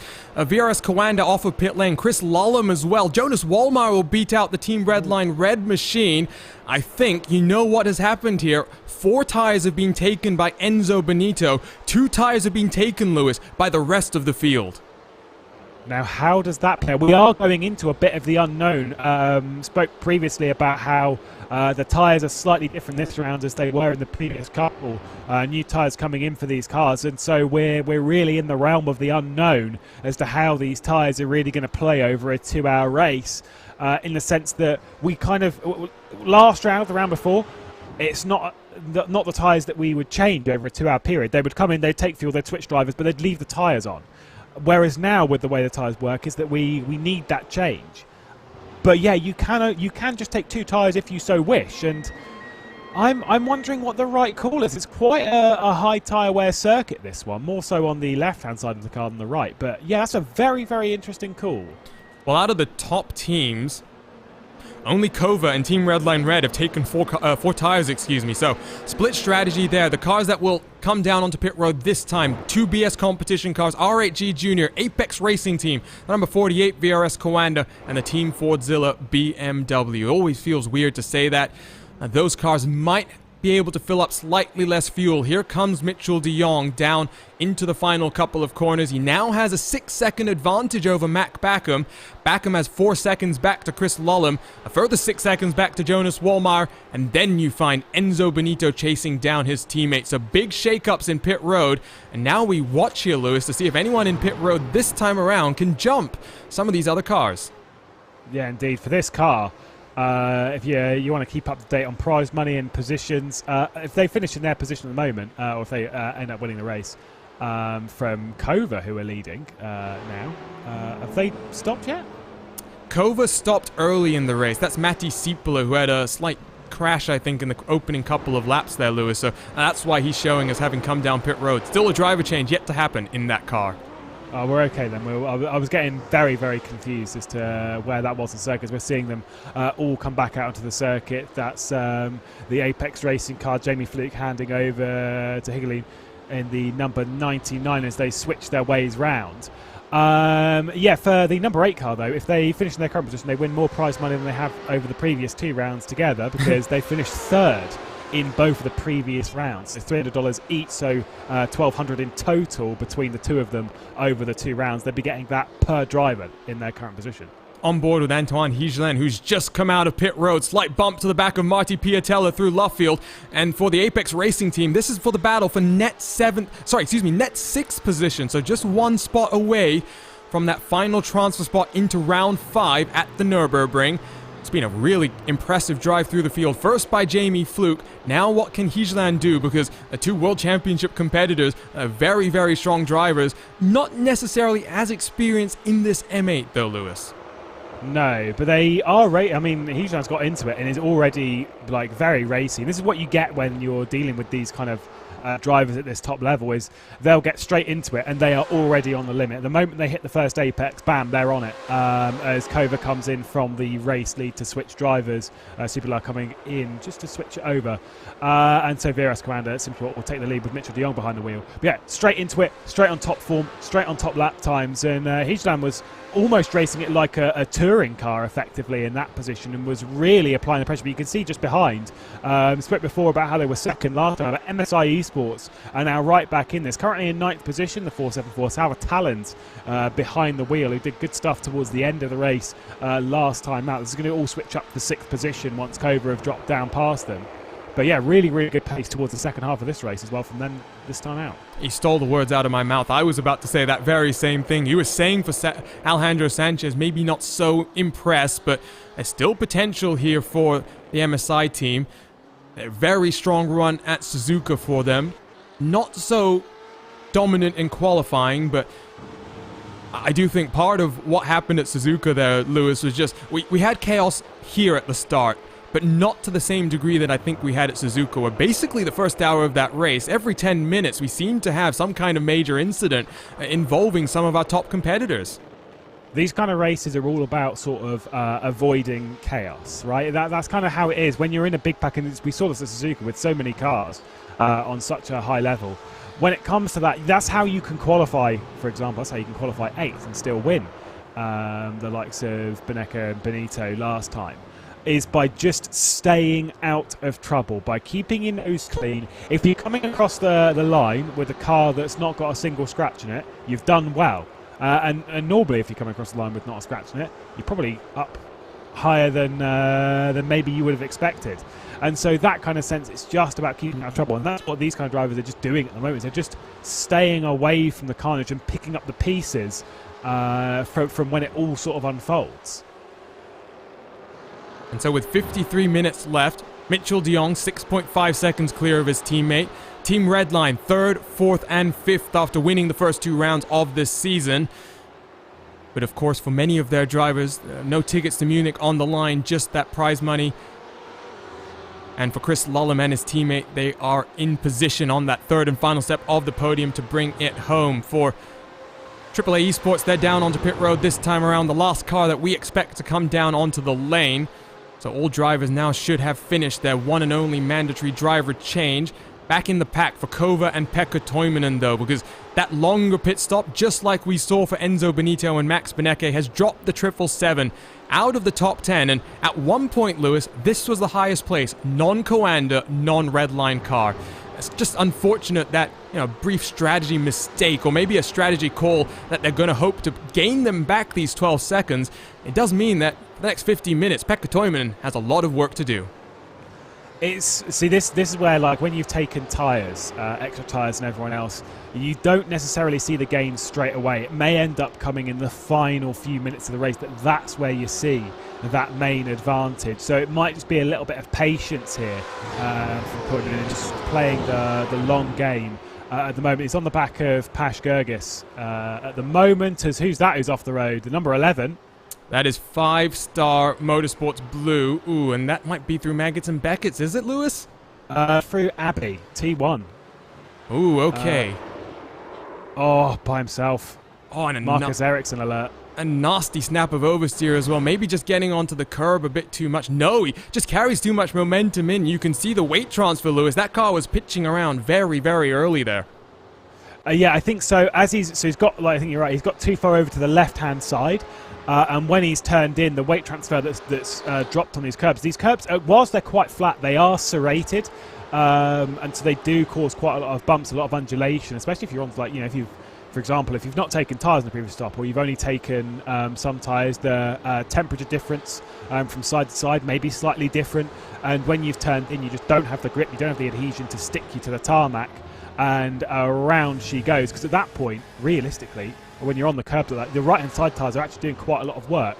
Let's have a look at what's happened with Apex, diving it down the inside of VRS Commander, and MSI Esports in there as well. Ooh, and I think contact between MSI and Marty Piatella. The 18 does a good job to hold on to that one, but now in the clutches of Gianni Vecchio and the Team Redline Orange Machine. Good spot, by the way, by RaceSpot's Randy Cheneth, who's helping us out on some production stuff as well. Thank you for that one, Randy. Missed that one. Another replay that I did want to bring up here, Lewis, quickly before we jump back to live pictures. Arturo Melgar coming out of pit road, and I don't know if that car is looking too healthy. So whatever damage the 218 had, they tried to fix it up, head back out onto track, but unfortunately for them, day over. Yeah, probably driving out of pit lane, instantly noticed that something was wrong with the car, whether it's steering or maybe it didn't have the right amount of revs or whatever, and was just like, there's no point in carrying on. Let's just call it here. Stay out of trouble, keep out of everyone's way. There was obviously something, or maybe even they sped in pit lane. Who knows? Something's gone wrong there, and yeah, they've just pulled the plug at this point. At the moment, the number 8, the VRS Commander SimSport, is leading and pulling away. But I kind of want to have that focus a little bit. At least, we'll keep it in the back of our minds as to where, like, Enzo Benito is in that number 1 car, lapping a few tenths faster as you would expect on fresh rubber, 4 fresh tyres on that car. Closing the gap slightly with about 4 tenths faster, sort of 3-4 tenths, keeping it in that range. Maybe going to try and close the gap. It's just not enough. It needs to be in the sort of like second region to close it down to the VRS Commander ahead. We've got 15 minutes to go. The gap between Benito and the race leader is 16 seconds, so I think you're about right. Roughly 25 laps or so, give or take. Let's assume it needs to start eating away at the gap by about a second a lap, because his tires will start to fall off as well. My suspicion, Lewis, is it's left side tires being taken here, because you do tend to be turning right more than you turn left here. Yeah, they'll take those left tyres, both front and rear. The right side tyres do get a little bit of wear, but it's not necessarily too bad, because a lot of the corners that go to the left hand side that wear the front right out, there are a lot of sort of like lower speed, medium speed corners, whereas it's the ones where you're flinging it, the right-handers that we have the majority of here at Silverstone. Those are the ones that tend to wear out the front left, and there are obviously quite a lot of those are fairly high speed. There are some exceptions, obviously the one that we're looking at here being Brooklands. But it's more so that they'll switch one side of the car rather than front and rear. And the thing is with that is it does cause a bit of an imbalance in the car. You know, it does throw things a little bit slippery into some corners, and maybe some unexpected grip loss that we've seen before from 5-Star and the like. That can cause problems, especially later in the race. A reminder, by the way, live timing and scoring available at RaceSpot.wtf/BMW. You can keep up to date not just with positions and lap times, but also with weather conditions as well, as they continue to evolve and the tires continue to take a lot of abuse around this almost 6-mile track, the home of British motorsport, and what a track it really is. Let's go on board for a lap here and take a look at what this really is like. For Mitchell de Jong, he's coming through into turn 1. Let's jump on board for a lap here at the Silverstone circuit.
Across the line then for Mitchell de Jong, 46 minutes left to go for him to punch a ticket to Munich, 6 seconds clear of his teammate here at Silverstone. And Lewis with, not much time really left in this first season. We've got one more race that the drivers have a chance to qualify before we have that invitational only round at the Nürburgring. I think these battles for the 5th position, we expected it to be a little bit more intense, but right now, Team Redline at their 3rd, 4th, and 5th, they've got an 8-second gap back to the Apex Racing team.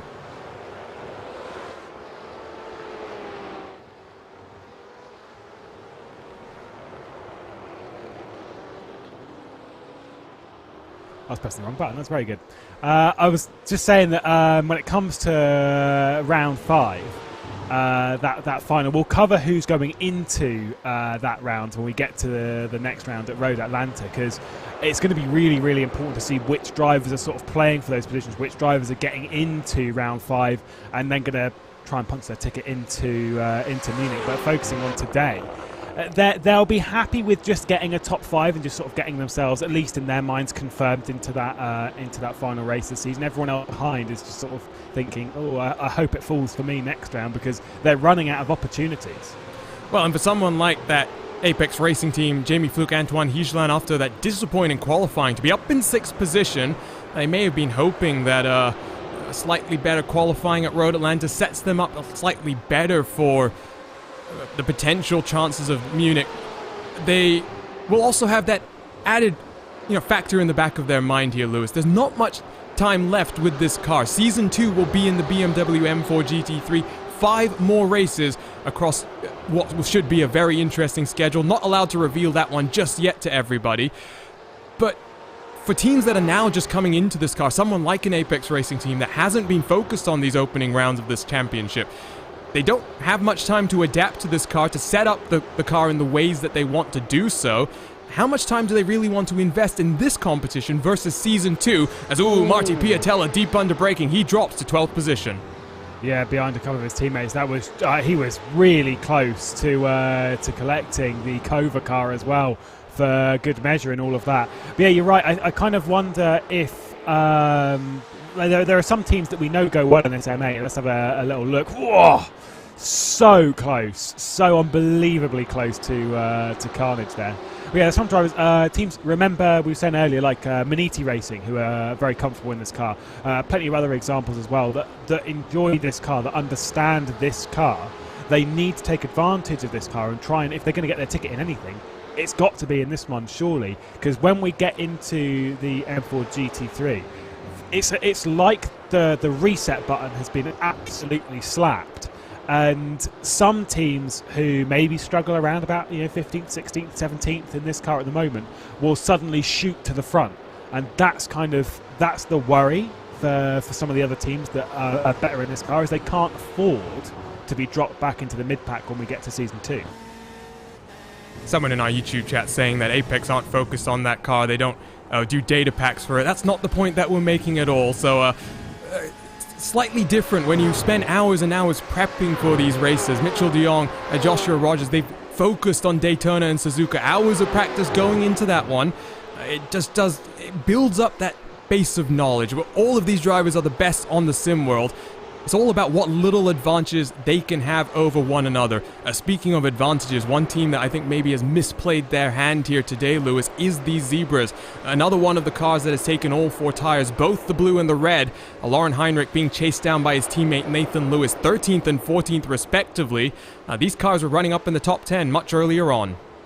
Yeah, Lauren Heinrich did get by on Nathan Lewis just a couple of laps ago on the Hangar Straight, we're being told, and there's been a switch of positions between them, but considering where they were not very long ago, yeah, they are not going to be happy with where they're currently running. Didn't qualify particularly well, both of them outside of the top 10, but only just in the sort of 11th and 13th from memory, and worked their way up the order, and now eventually find themselves even lower than where they started, but it's not a disaster, it's just not really going well.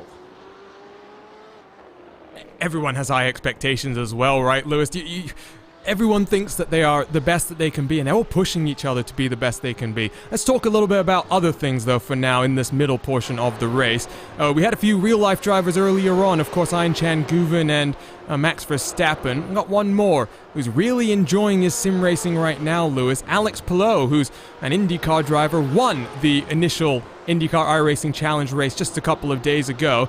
He's got a very, very impressive iRating, almost 8,000. He was brand new to iRacing about 12 months ago. It really is great to see these real-life drivers who didn't necessarily adapt to iRacing for the purposes of learning, tracks and cars like we had discussed in the first hour. He's done this purely for competition.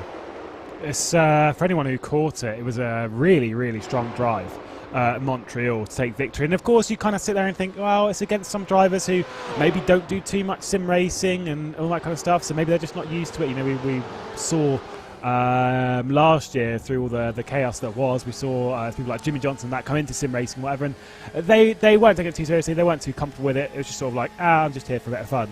But trust me, real drivers now that are coming into sim racing, like Alex Palou, like Scott McLaughlin, who's done it for ages, etc., these drivers all take it very, very seriously. So even winning against those kind of drivers that you maybe not necessarily associate them with sim racing, because they do all this real world stuff, and they're taking part in IndyCar, supercars, etc., they come into this and they go, no, I've got the speed in sim racing as well, thank you very much. And they're as fast as most of the people on this grid. Even some of them are as fast as like Josh Rogers spoke about Chan Guven, who teams up with him elsewhere, sets very similar lap times to Josh Rogers and that kind of lot. It's mad how close the sim racing and real worlds have really become in the last sort of like 12 to sort of 24 months. It's just been absolutely slammed together, and it's a beautiful time to be a part of sim racing, seeing all these drivers come to the fore, both in real and in sim. Another real-world driver we saw early in the race who had to unfortunately retire, Alexei Nesov, the Russian F3 driver.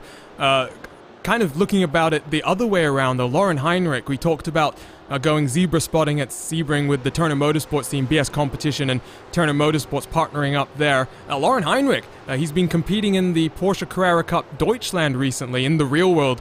But of course, Lewis, the news announced, I think it was a couple of weeks ago, Heinrich, no longer just a regional real-life race car driver, he is now competing in the Porsche Super Cup this year. What a big step it's going to be for him, and what a just a sign for sim racers that if you really do want to make this transition into the real world, there are pathways, you just have to find them. There are, like, teams and stuff are finding opportunities to drag their sim drivers into the real world.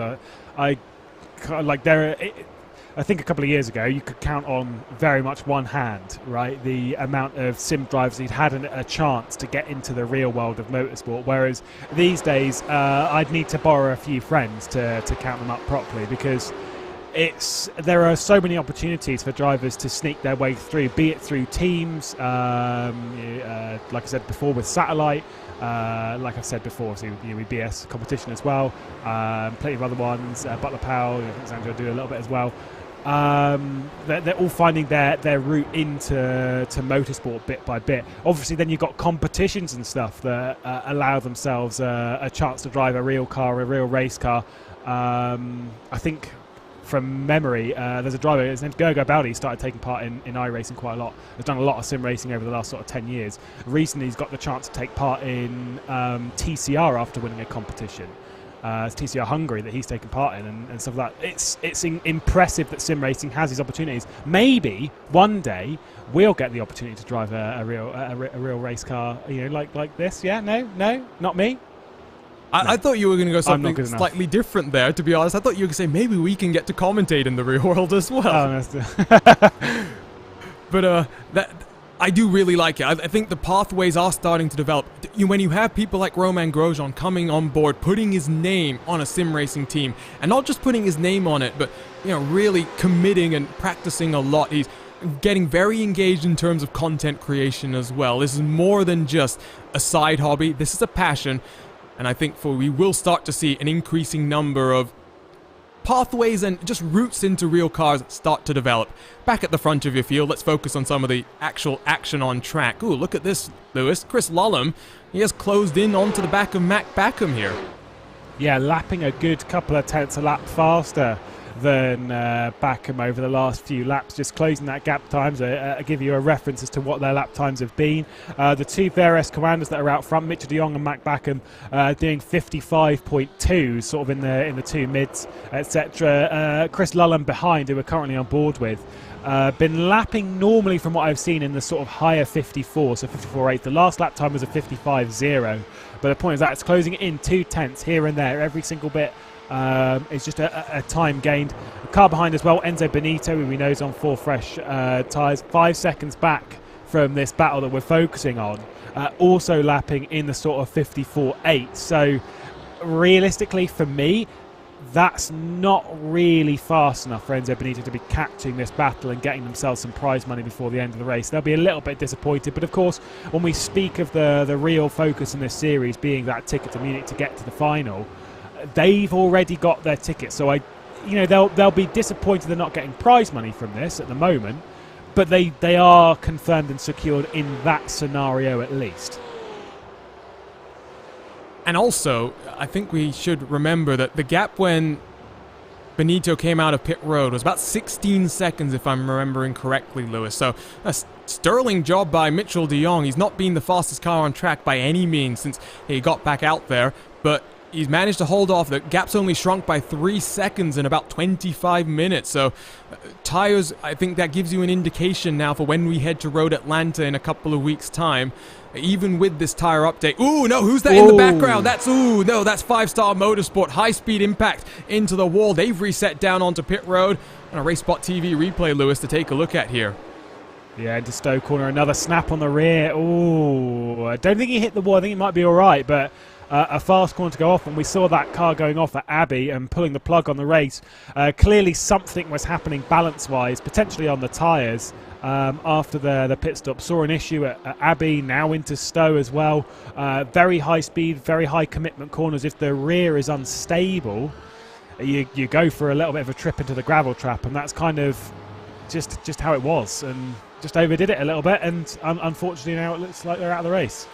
Oh, big shame there, but they're already a couple of laps down for a brand new team that was formed earlier this year. Still trying to find their footing in these big competitions. They will continue to improve, and hopefully by the end of this year, baby, they will start to make a bit more of an impact on these BMW SIM GT events. Last year it was the BMW SIM 120 Cup. This year we return for even more action. 24 tickets to Munich on the line and $42,000 in prize money to be handed out across 10 races before we even get to December, and the main prize money as well. On board with Chris Lullum through Maggots and Beckett's, gap down to just 0.6 of a second now, and I have a feeling that Mac Backham on those older tyres is starting to struggle more than Lullum is at this point in time. And we talked about with the Apex team maybe not having as much setup development as these guys. I'll come back to that point once again, Lewis. This Redline contingent has really focused in on this competition. It definitely looks like this car is very, very solid on the long run. Yeah, and it kind of makes sense that they're one of the teams that are doing stronger with this, with the tyre change and stuff. They understand how it changes. I wonder what the scenario would have looked like had we not had that tyre change. I wonder if it was the same tyres that we were running back in Suzuka, if that would have actually changed anything in this scenario. But you can tell the long run is looking pretty good for Redline. I'm curious though if Team Redline Red of course, when Enzo Benito took over the car. If that was maybe a mistake on the strategy and that kind of stuff, if they were supposed to take 2, they accidentally took 4, or maybe they're just trying to throw something at it, kind of why not just try and see what we can get from the scenario, see what information we can garner before we head to the final couple of races at Road Atlanta and Nürburgring this season. Because any sort of information you can gain here in a racing scenario is actually, realistically, it's way more valuable than what you can gain in practice. Because practice is a very sort of controlled environment. You're talking of, whilst you can spice things up with temperature and rubber and stuff like that, it's not the same as battling for position and understanding the nature of a race. The information you get from a race is absolutely crucial to learning what to do next round. And when you've already got 4 drivers locked in, you can't afford to take a few more chances here, maybe play around with things. Of course, Lallam's teammate was Danny Juncadella, who of course had a very interesting opening round, drag race to the line at Daytona when Jonas Wallmeyer and Gianni Vecchio eventually secured the race victory and those tickets to Munich. But Juncadella back in this competition once again. And we seem to have miscounted the number of real-life drivers competing in these series nowadays, Lewis. We were trying to highlight some of them, but I guess there's so many at this point that they start to slip by us now. It's hard to pick out these days because there's so many that you I mean half the grid these days. Yeah, that's a real. Yeah, that's a real world driver. Oh, there's another one. Yep.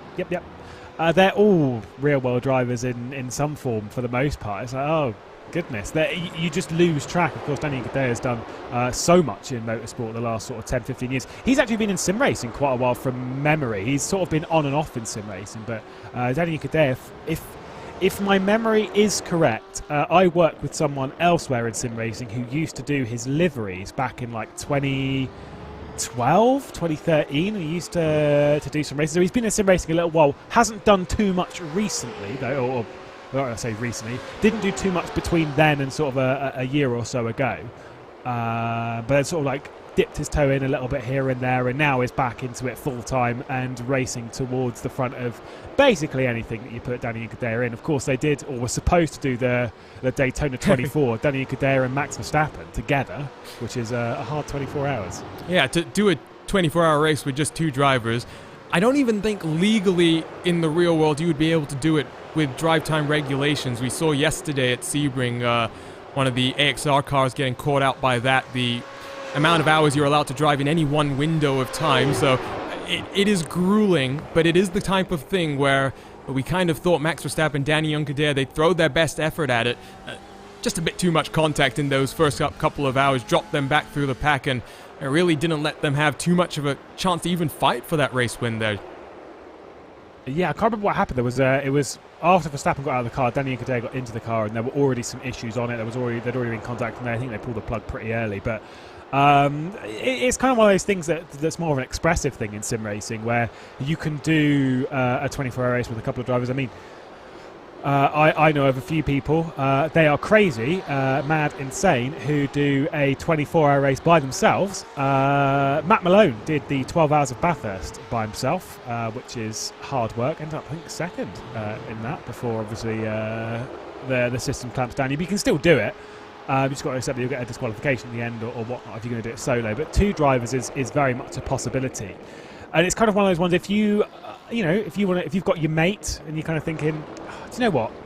I just want a bit of a fun race this weekend. Why don't we just me and that mate, why don't we just do that race? Why don't we just go for 12 hours, 24 hours, just 2 drivers and just have a bit of fun? And I like that environment.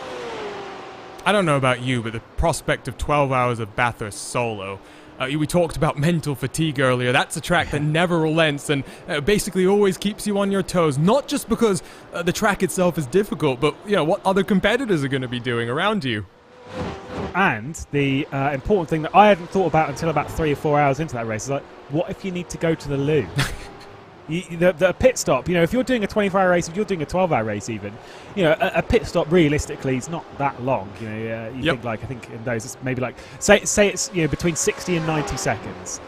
To get out of your rig, to run for the loo, to get sorted, to go to get back in the car and then get back up to speed and not lose any time, impossible. absolutely impossible. I'm going to actually say it is actually possible. I've done it once, Lewis, in a VLN race, which I was doing solo. Because, of course, if you're doing a VLN 4-hour race, why not do it solo? It's just so much fun. But I think in my third and final pit stop, so 3 hours into the race, I was trying to hold off, but I knew that I needed to go. So I got into my box.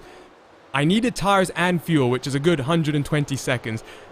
Ran to the bathroom, did my business, quickly washed my hands. I don't think I even properly, dried them off and was shaking them off as I'm running back to my rig, jumping in. I drop off the jacks as I settle myself back into the rig with my headphones on. I think I lost maybe a second or two, but not too bad. Oh, that is not too bad. I've got a little bit of a story, but I'm not going to tell it in its fullest for two reasons. Number one, it's not too much of a long story, but it's still too long for today. And also, it's a little bit grim to tell it in its fullest details. But I was once doing a race with Oscar Hardwick at Le Mans, and I've told the story a lot. I think I even told it on TV once. But he was driving down the Mulsanne, and he went over it. He was getting himself ready to go to the loo, took both hands off the wheel and went over a bump on the Mulsanne and went straight into a wall. Fantastic. No. Thanks, mate. 10 out of 10. Well, I've heard other stories about that. Not like that. But in general, where people take their hands off the wheel and they don't realize what's going to happen if you do that. Unfortunate incident there, but it is something that's happened. I know, in fact, a number of people who've done 24-hour races solo, not just with those bathroom breaks and stuff, but they do it for charity. They stream it on Twitch, and they collect donations, and it really is a nice community thing that they do.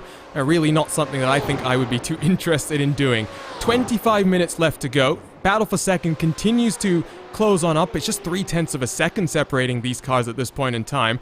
Let's work through the pack though at this point, Lewis, because there are some battles starting to develop. Salva Talons has managed to get past Antoine Higeland, so 6th and 7th, they're still scrapping it out. Behind them though, you've got Team Redline Orange and Pekka Toivonen as well. They're closing in very slightly. And a couple seconds further down the road, then you've got a couple of VRS cars and the BS competition machine. So while at the front it's maybe a bit more stagnant, all of these guys still very, very excited about getting bragging rights here at Silverstone. And the VRS Commander Simsport of Mac Backham under pressure still from Chris Lullen. But Enzo Benito, that is where my focus is at the moment, because closing in over half a second a lap. Every single lap. You can see they're coming through the foreground of the shot. The two drivers ahead. Last lap times was a 54.5 for Enzo Benito. Chris Lullen, a 55.2. Obviously sat on the back of Mac Backham and no way through at the moment.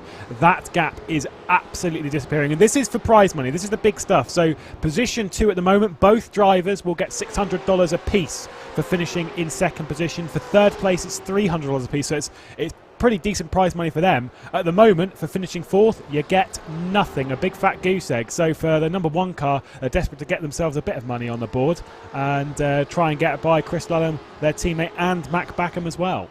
Well, you know what, Lewis? Don't count out Enzo Benito reeling in Mitchell de Jong, because the last couple of laps is regularly 0.7 of a second quicker. Gap now 9.5 seconds. About 10 minutes ago, it was 13 seconds. And while it is still a very outside chance of this happening, Enzo Benito, a man on a mission right now. He has come alive on the iRacing service over the last couple of months. I said it multiple times. For him and Max Verstappen, they've partnered up multiple occasions. And at the 12 hours of Bathurst, it was a superb drive. No mistakes from either of them. And it looks to be the same here today. It was a perfect drive on the mountain. Very much tamed it. And it seems that's been a big confidence boost that Enzo Benito has gripped with both hands. And the pace that he's setting, you're right, he can close de Jong. It's going to be hard because I think de Jong will react pace-wise. I think at the moment he's just cruising and could react a little bit on pace.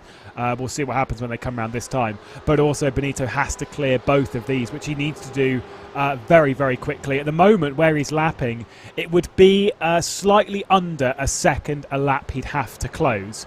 But I did say earlier when we came out of those pit stops that the drivers that have taken 4 tyres versus drivers that will take 2, the gain will not be immediate. You'll see that appear more towards the end of the race, and I think that's exactly what we're seeing from the Team Redline Red car of Enzo Benito. The pace is just coming into it more and more as we're getting into this stint. Last lap time difference between himself, we'll do Benito to De Jong, was nearly a second. Yeah, it was 9/10 roughly, so I mean, that gap is now 8.7 seconds. I didn't necessarily think it was going to come to Benito, but if he can get past Lulham and Backham in relatively short order, with track temperatures still relatively cool as well, it's still anyone's game. Of course, we should remind ourselves, Benito and his teammate have tickets to Munich, so even if they manage to pass Mitchell de Jong at the end of this race, Lewis, it's just about prize money. It's still VRS that will take those tickets to December. Yeah, so it's not too big of a worry for de Jong in that sense, but they'll be wanting that prize money. It's a lot of prize money to be dealing with. Of course, the winners get $1,200 each, so that's $2,400 to that car, and you don't want to just sort of rule that out depending on what's happening behind you, but this is where the struggle bus comes in. Enzo Benito needs to clear his teammate. If you are the teammate, if you are Chris Lulham, is there a call in the team? Oh, there we go. Straight away, just as I was bringing it up, is there going to be a call to switch them around? And Benito's going to try and get his way through on Mac Backham, and potentially even, if he makes the move at the right point, might just open the door enough for Lulham to come through as well. Yeah, this is smart decision making. This is about playing the team game, and while Kawanda sometimes gets criticized for doing that in the World Championship Series, I've got no problem with it in this sense. Let's have a fight. Let's set Enzo Benito loose. Across the start-finish line, 20 minutes still to go here from Silverstone. Gap 8.5 seconds between Benito and Mitchell de Jong. If he can get past Backham down this Wellington straightaway, it's all on. He needs to get the run off the corner here. He's going to look to the inside, into the loop. He forces the move there. Backham gives him space, but squeezes both of them. Compromises Benito down the straightaway, but I have a feeling, Lewis, he's still going to sling it back down to the inside. Yeah, you saw Mac Backham losing a little bit of traction on the rear of the car as they come towards Aintree. It's going to be to the inside for Enzo Benito at Brooklands, committed on the brakes and absolutely sends it around the outside. There's a little bit of contact, but just wrong-footed the VRS Coanda enough, and it's allowed Benito through. That's worked out perfectly, and now Chris Lulham's going to go around the outside of Backham. Here comes the draft assistance as well from the teammates. Superior momentum rolled around the corner from Lulham on the outside, but they will work too wide through. Copse quarter, no. Backham compromises, gives up the position. Backham down into fourth position, excuse me. Now, Enzo Benito 9 seconds behind. They lost about 7/10 of a second with all of that squabbling, but he's got clean air and 20 minutes to get to work on Mitchell de Jong out front. Lap times for de Jong have started to improve as well. Last time was a 54.990, Lewis. That's the pace de Jong needs to be having. Yeah, de Jong needs to respond on lap times, but if he responds too hard too early, he's going to scrub those tyres a little bit more and drop back into this pack even more aggressively. So it's all about patience and build-up. Enzo Benito needs to be firing in effectively personal best laps of the race of that car. He needs to be starting, well, to be honest, setting the fastest laps of the race. We'll see how that one unfolds as de Jong's going to come round to complete another lap. It was a 54.970 on the previous time around. Enzo Benito's time we know is going to be a 55 of some descriptions, a 55.5. Obviously, he loses a bit of time there courtesy of that battle. I want to see a look back at that move on Backham, because I think it was where it was down at T4 where that move started. He just perfectly wrong-footed Backham, did Enzo Benito, and when Benito tried leaving the corner, he just overdid it slightly. That's where the two teammates switched positions, but it was very, very well judged from Benito. It was a well executed setup as well. You'll see here he did compromise the entry in through that corner, but into this last couple of corners, he's setting up the run out of turn one. He's thinking about what he wants to do into Village Corner after the first opening couple of corners. What's the speed here, Lewis? This is where it's so crucial to make sure you can carry your momentum down into Village. Yeah, fresh tyres and stuff, or half an hour run, but still fresh tyres anyway, closing in a lot. And you see this once they get onto the brakes, heading into this new complex, it's then straight over to the left-hand side and really commit on the brakes. I would say he's too far back, but absolutely sent it. Backham was very good to give room, but there, he's just a little bit too wide. Backham gets onto the curb, and as he puts the throttle down, Benito's effectively pushed him into that point where the only place that he can put the power down is on the curb, snaps the rear end on that worn rubber, and there goes the move to the inside at Brooklands and absolutely fires it down the inside on the brakes. Seen that one in real world motorsport time and time again. That is a lovely, lovely move. You actually saw as well, Benito got slightly sideways through the loop. Backham gave him enough space, but in giving him space, he ran a bit wide himself, got loose as well. I wonder if Backham, without that slight check-up in momentum, might have actually been able to hold on. You can see Lullum around the outside into the old Turn 1 complex. Back to live pictures we jump. Gap between first and second now, 8.6 seconds at the line. 1 second then has been eaten out on this lap then. 55.2 last time round from De Jong. 55.2, slowing things down. Enzo Benito's back on pace once he's cleared that traffic. Chris Lullum's as well being pulled a bit with him. Lap traffic getting out of the way, as we would wish at the moment. You don't want to be spoiling the potential of this battle. 17 minutes left on the clock. It is not much time. It is possible that gap comes down, but if it does come down enough, which, maybe playing a bit glass half full. I'm not 100% sure that gap is going to come down enough in the final 17 minutes of the race, but we'll keep our eyes watched. De Jong's really got to look after these tyres. Yeah, let's see if we can pull up the lap times, for De Jong. There you can see some of the recent laps since lap 44. He's working lap 54, right now. You will see except those 2 lap times where he was able to slightly respond there, Lewis, in 51 and 52. He's consistently in the 55s right now, and as those tires continue to burn off, any small mistake will throw De Jong up into the 56s here. He's got to be careful. If he's in the 56s, race is done. If he can stay in the low 55s, with the time left in the race, he should be fine. I think that'll be the target. Like, this is the thing, is that we know this with teams and stuff, is they've got people behind the scenes running numbers and stuff, and he'll be told, just stay in the low 55s. Don't worry about that gap coming down. It will come down. There's nothing you can do about that. But if you lap in the low 55s, the gap won't come down enough for there to be a move for Benito. But any mistake is the whiff that Benito needs. In that sense, when you see the gap coming down, it's 2/10 here, it's 3/10 there, it's 2/10, another 2 and another 2. And when you see that gap coming down relentlessly without issue, that is pressure to the highest order. De Jong, though, a multi-disciplined World Championship driver, competes in 3 different disciplines. He knows what dealing with pressure is. Our inaugural iRacing World Rallycross champion as well. I have a feeling he will cope with this very well. 8.3 seconds then as he ride on board with Gianni Vecchio. Talking about disqualifications early in the race, I think we expected this car, which had about 3 or 4 different car contacts, to really be risking that disqualification, but despite that very heavy damage that Verstappen was struggling with early in this race, I'm very impressed, Lewis, at how these guys have managed to recover. Yeah, doing well. It was quite a hard knock into this corner that sent him off when Verstappen was behind the wheel. And to be fair, it's actually quite similar to Benito's type on the inside of Backham, only maybe from a little bit further back of Iron Shank. But the dive just that sent Verstappen off, they've done well to recover. They got themselves inside the top 10 at the moment, and to be fair, it doesn't look like it's the only position they're going to get. You can see Lauren Heinrich, who's the next car behind Toivonen, who we were on board with there, and Vecchio is closing in quite a bit. Top 10, top 8. That'll be a pretty healthy result, all things considered. Once again, looking towards the front just on time so we can keep things updated. The difference last lap was just 3/10. It is not good enough from Benito. His pace was a 54.9, and the call to Mitchell de Jong to stay in the low 55s is being heard, 55.2 on the previous lap. I wonder if tyres are starting to burn off for Benito. You saw a big squabble coming through Kopp's corner there. It's now Tommy Osgaard in the number 81 car, leading from Pash Gergis, RHE Jr.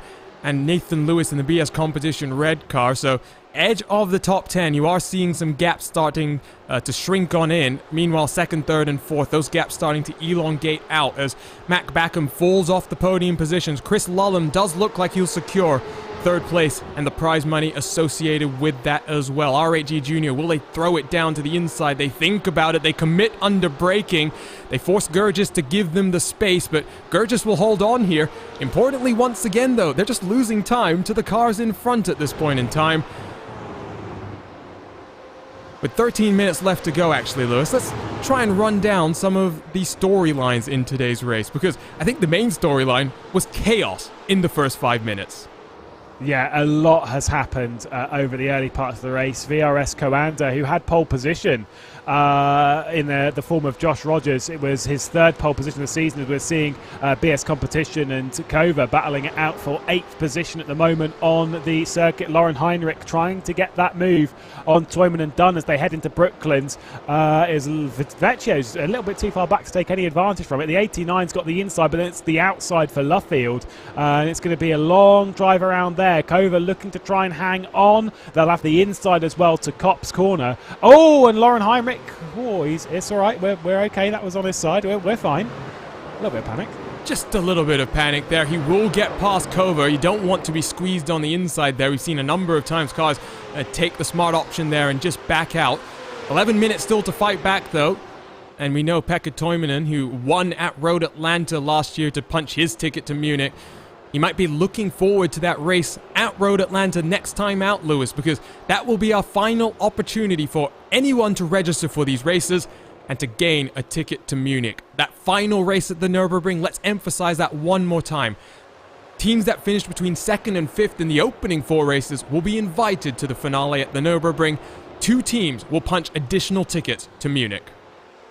And the thing is that, because obviously you're talking of effectively 4 teams that are invited from 4 races, 16 cars. There's not too many, all things considered, which means that those top 2 positions, it's I don't want to say the words it's easy to get, because it's obviously not. You're battling with some of the greatest drivers in iRacing. That was a little bit wide on entry from Lauren Heinrich. Pulled it way over to the left-hand side of the race circuit before turning in at Abbey. But yeah, getting the top 2 positions might be a little bit easier there than it is throughout the season, just because there's less cars on circuit. There might be less chaos and carnage when we get to that point. Just a little bit more time for them to sort of breathe. And obviously with it being the top 2 positions, just might calm things down a touch. I think the fact that you said that it's going to calm things down a touch means it's not going to happen. But no. With 16 cars at the Nürburgring, I mean, that's a track, especially in a GTE car, I can see lots of 2-wide action. It might very well be a case of whoever can stay out of trouble the most, because it's still a 2-hour race, still got that mandatory driver change. The only different complexion is the number of cars that are going to get through and the number of cars that get entered as well. Will also be, let's be honest, Lewis, the best of the best, because it's been Redline and Coanda domination for the most part. We'll see MSI, we'll see a couple of other teams as well, but it really will be the biggest names in that finale. It is going to be a tough race for some drivers. And the thing is at that point, regardless of prize money, if you finish 3rd in that race, you'll be kicking yourself, because if you don't get your ticket, even when there's 2 on the line, the point I'm making is that with it being less drivers, there's almost less opportunity, or you give yourself less room to breathe on mistakes, even because it's such a smaller grid. You can't afford to finish that 3rd on this grid, or even 4th, top 5 on this grid. Great, well done. On that grid, when we get to round 5, not good enough. And that is where the whole dynamic changes, and I think we'll see a very, very different style of race when we get to Nürburgring. Like I say though, at the moment, so far in the BMW SIM GT Cup, it is very much VRS Coanda versus Team Redline, and that is what we're seeing here in this race. VRS Coanda SimSport have been out in front all day long. Mitchell de Jong currently behind the wheel, doing a 54.981 on the previous lap. Enzo Benito not good enough on the previous lap. It was a 54.7, closed down 2 tenths. 2 tenths is not enough to close it down, but look at those lap times. 54s all day long, with the exception on lap 52 when he was battling it out for position to get up into 2nd place. Very, very consistent, very, very fast. but it's almost a day late, dollar short, and all that lot. They have to throw something to try and close the gap to VRS Coanda, though. What I do think is that it shows that we saw the lap times for Coanda as well. If you want to know the difference between a top-level driver and an average-level driver, it's that consistency, the ability to lap after lap hit lap times within hundredths and thousandths of a second. And especially in a race like this where pressure is on, Enzo Benito has managed to close that gap down to 7 seconds, but it will be too little, too late then. With 7 minutes left on the clock, Mitchell de Jong coming through the final corner to come across the start-finish line one more time. It should be 3 laps at the line, I think, Lewis, if I've calculated this correctly. There should be no concerns about fuel here for some of the cars that came down 1 lap early. I don't really want to just correct your maths immediately because I feel like I'm pretty brutal on this one. I'm only thinking about this in my mind with it being 1:55 and stuff. Should be, because we cross the line with about 8 minutes to go. Should be 5 laps to go. You are right. I can't do math. I just don't want to brutally throw you under the bus here, mate. No, it's okay. I need to be thrown on the bus sometimes. I'll make that excuse that you threw out there earlier. It's very early in the morning for me. Not 1:30 in the morning like it was for some of the Australians, but still slightly early. Ooh, Apex Racing Team. They've lost out to Lauren Heinrich. Charge then from the Zebras. Those older tires really starting to struggle for the Apex Racing Team. Kova on fresher tires as well from behind Lewis will try and take advantage. And this is significant because I was just about to mention this. For teams that have already qualified, for the Enzo Benitos, for the other Team Redline car in that top 5, they won't get invitations to our finale. Instead, that will come down to some of these teams instead. Exactly, and it being passed on. So yeah, it comes down to sort of positioning yourself right and just finishing as high as you possibly can. R8G Junior out of the race. What has happened to the 0-1 car? They were doing so well up the order, battling just outside the top 10. What has happened to Mandanak, who's behind the wheel of that car? They are out of it already. That is drama. I'm going to make a guess here, Lewis. Disqualification. Ooh, good guess. Yeah, that sounds about right. And it's contact with the 81. Car disappears instantly. Disqualification for RHU Junior. Good spot there, Lewis. And what a shame then for Romain Grosjean's eSport team. Very good guess. Very, very good guess. It's almost like I've done a full year now of these BMW Sim 120 events.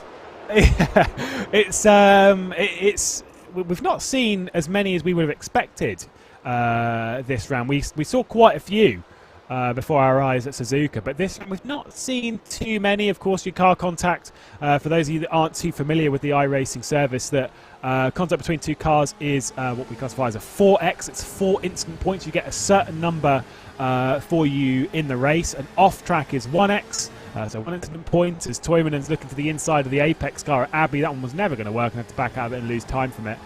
You get a 2 instant points for a spin, and you get 4 instant points for car contact. You build those up, you accrue those over the race. Once you pass a threshold, in some cases you get a drive-through penalty first as a sort of a bit of a slap on the wrist, and then a disqualification. In this series that is not the case. It is straight to a DQ once you've passed a certain threshold on instant points, and it's quite easy between 2 drivers to rack up the instant points required for a disqualification, and that was just one little bit too far. You get a view of Gianni Vecchio in the rearview mirror on board with Pekka Toivonen right now. Just a reminder, he put out a tweet earlier today asking for guesses how many incident points Max Verstappen would leave Vecchio in spare for the final hour of the race. However many he's been left, he's managing them, rationing them out, however you want to describe it, to the best of his ability. Still on the edge of the top 10. After getting significant damage to that car early on, very good to see them still manage to finish this race. Max and Gianni have become very close friends as well, so it is good to continue to see. If you go over to Twitch, Lewis, I think you'll get a very entertaining view of this race. With everyone, like I said earlier, it's everyone on their dog streams these days, but it does when you're, especially, I think more so for us than anyone else, because I love being a commentator and whatnot, being able to sort of understand a race a little bit better from the opinion and position of the driver. And when they're streaming and stuff, you really do understand it. You understand how teammates get along. We've seen it where some teammates get along really, really well, where there's a really good vibe in the team. We've seen, unfortunately, the opposite end of the scale, where some teammates telling their other teammates to shut up and whatnot whilst they're driving around, and it's a really struggling environment that some people do well in, other people do not. It's that different vibe, but we can understand that now. We don't have to sort of sit there and guess. You can actually just go and find out. And if you're curious, definitely something I would go and take a look at. I think the best part about it as well is it's not just that, it's how you can see how various drivers approach races differently. So there's some great, content creators out there that really do have a very interesting approach to racecraft that I think, I'm not saying professional drivers need to go take a look at, but, for someone who's just coming into iRacing, trying to understand how to race, what racecraft really is, there are some streamers out there, content creators that really do produce a lot of good quality, not just videos and, races to watch, but also informative content as well. So it is not just about interacting with your superstars and whatnot, is about building up the sim racing community as well. This battle for 8th, by the way, with just a couple of minutes left to go, Gianni Vecchio is looking very, very feisty. That Apex Racing team car looking very, very slow in comparison, as well as they'll come down onto the hangar straight for what should be the penultimate time, because it's going to be very, very close. In fact, you can see as Mitchell de Jong crosses the start-finish line, it is 1 minute and 58 seconds on the clock. I think we'll have 2 more laps left to go here then, Lewis. I think for de Jong, he'll try and push as far as he knows that he's got the fuel to do an extra couple of laps.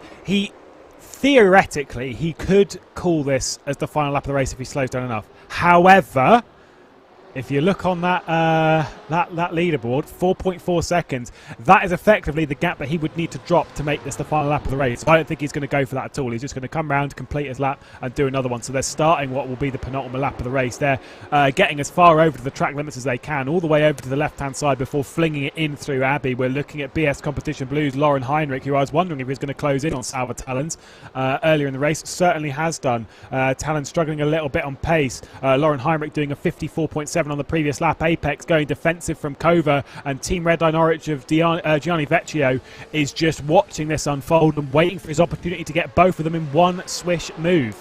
Will it happen at the end of the Wellington Straight? Kova on those fresher tires, a couple more opportunities to get up into the top 7. I'll send it deep under braking. Hijlan will give them room, but that will give him the inside in towards Luffield.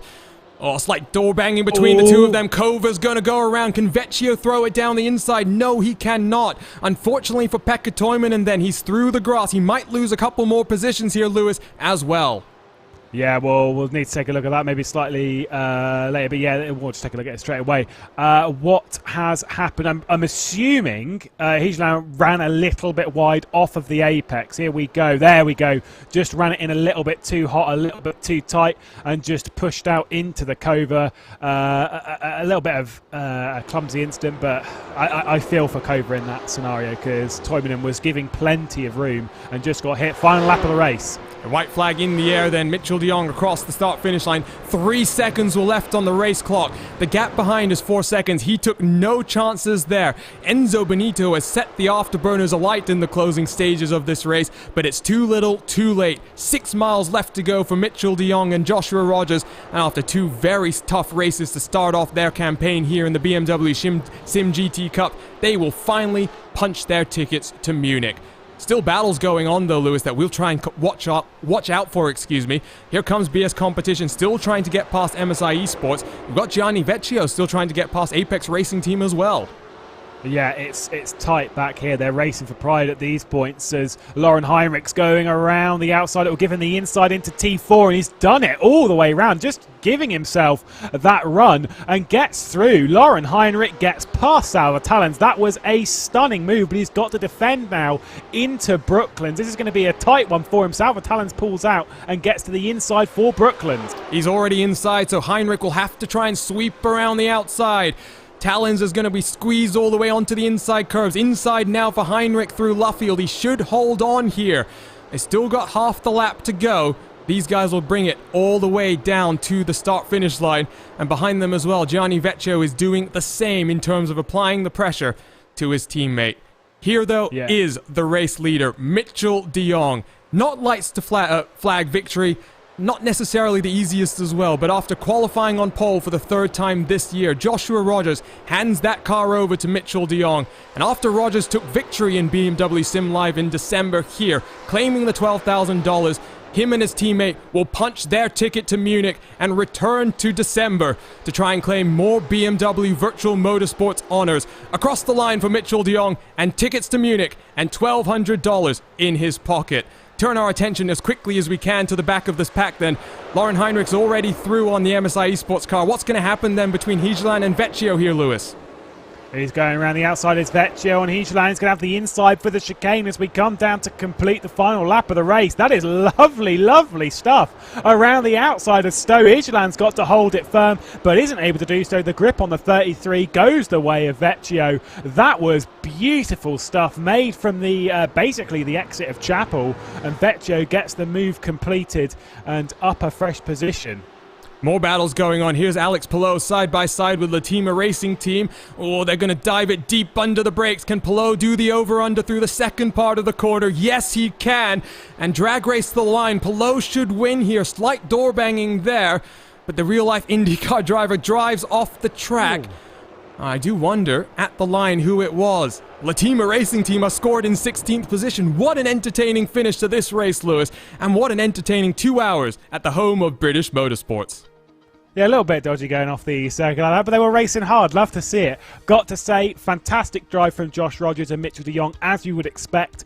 Great late race comeback as well from Team Redline. For me, though, there is one driver that I kind of want to point out in this scenario that I think really, really assisted the Coanda SimSport number 8, and that was Dane Warren, who at the start of the race jumped up into second position after qualifying third and basically played the rear gunner position, allowing Josh Rogers to consistently pull away from the rest of the pack with no pressure. Really, really good stuff from Dane Warren. A great drive from them as well.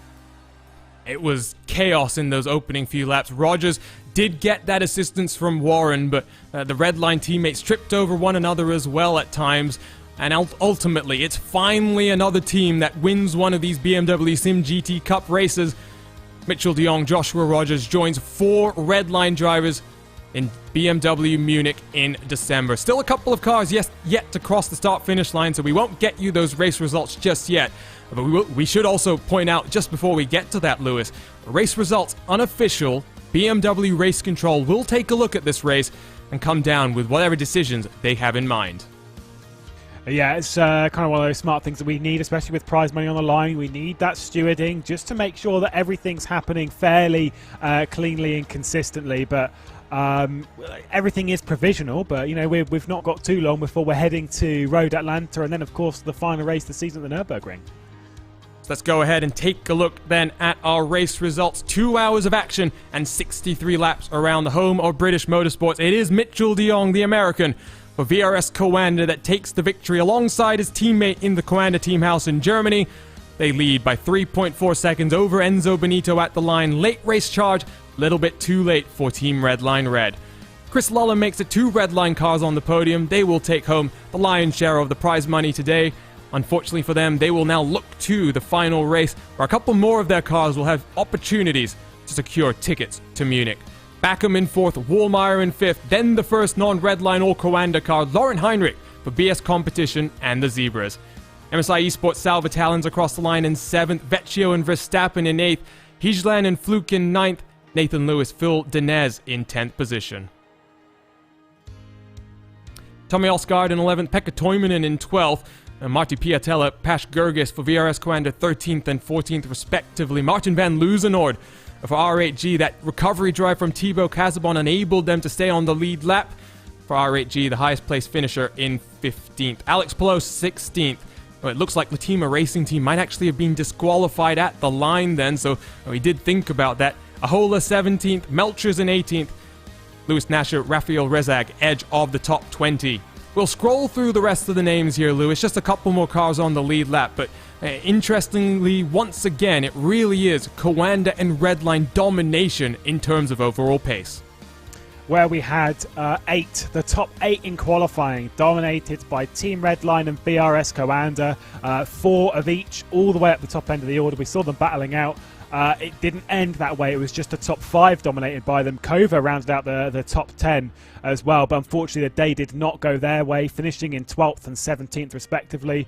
The other Commander Sim Sport car, I think it was the 48 that started from about 17th position, worked their way up the order a fair amount to finish around the teammates as well. So decent pace there. It's been a championship that we see VRS Commander and Team Redline battling it out, but I do get the feeling that potentially with strategy difference, maybe the likes of BS Competition Blue, maybe the likes of Kova have got the pace to potentially challenge heading up towards the top end. So, post-race coverage here from Silverstone. My name is Arjuna Kenkipati. Thank you for joining us on RaceSpotTV and BMW social media. Alongside for today's action, Lewis McLeod. We've had track cameras provided to us by Istvan Ballo and TrackCams22.com. Live timing provided by our partners at timing71.org. Couple more things to talk about before we wrap up, Lewis. We should get some post-race highlights to look through as well. Looking forward to cycling through that. Let's take a look at the schedule quickly. We'll return at the beginning of May on the 2nd of May. Road Atlanta, the home of the 4th round of Season 1. And then a couple of weeks later, we'll head to the Nürburgring for our season finale. And once again, let's just show this graphic again, because it makes it much clearer, at least if you ask me, how the top 5 are going to get distributed into that finale. We do have to consider that, of course, teams that already punched tickets to Munich won't be included in the finale, but it gives you the indication. 4 cars from each of the first 4 races into the finale, where 16 teams battle it out for 2 spots in December. It's going to be a very, very tough race. We spoke about it before in this one, where we know that race when we get to the Nürburgring is going to be extremely strong.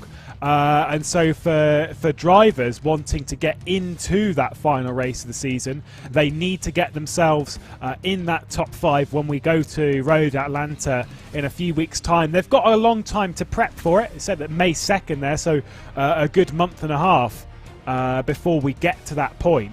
It's plenty of time to breathe. It's plenty of time to sort of get to grips with a car. I think you'll see a couple of teams, potentially Kova, potentially BS, that will really, really put the laps in to make sure that they nail Road Atlanta, because it's a tricky circuit. It's certainly one that you can extract a lot from. It's a track that, whilst we're kind of familiar with, it's a circuit that some drivers can extract a lot more time from than others. You think coming through the S's and then up towards the end of the first sector, so much time on the board. Well, one more enthralling race here in the BMW SIM GT Cup. We've had 3 roller coaster days to kick off the first season of action in the BMW SIM GT Cup, and it really has been a lot of fun. VRS Coanda, they finally take victory and punch tickets to Munich, and they join their competitors, Team Redline, who are ready to go racing. In the month of May, we'll have 2 more races in this inaugural season of the BMW SIM GT Cup before we hand the tracks over the BMW M4 GT3 car. For the entire team at RaceSpotTV, I'd like to thank you for tuning in to this edition of the BMW SIM GT Cup. On behalf of the team, my name is Arjuna Kenkipati. I've been joined by Lewis McLeod. Randy Cheneth has been helping us in the background as well on a lot of things production-wise. We'll see you at the start of May for more action from this competition, but for now, it's Coanda that celebrate in the team house in Germany.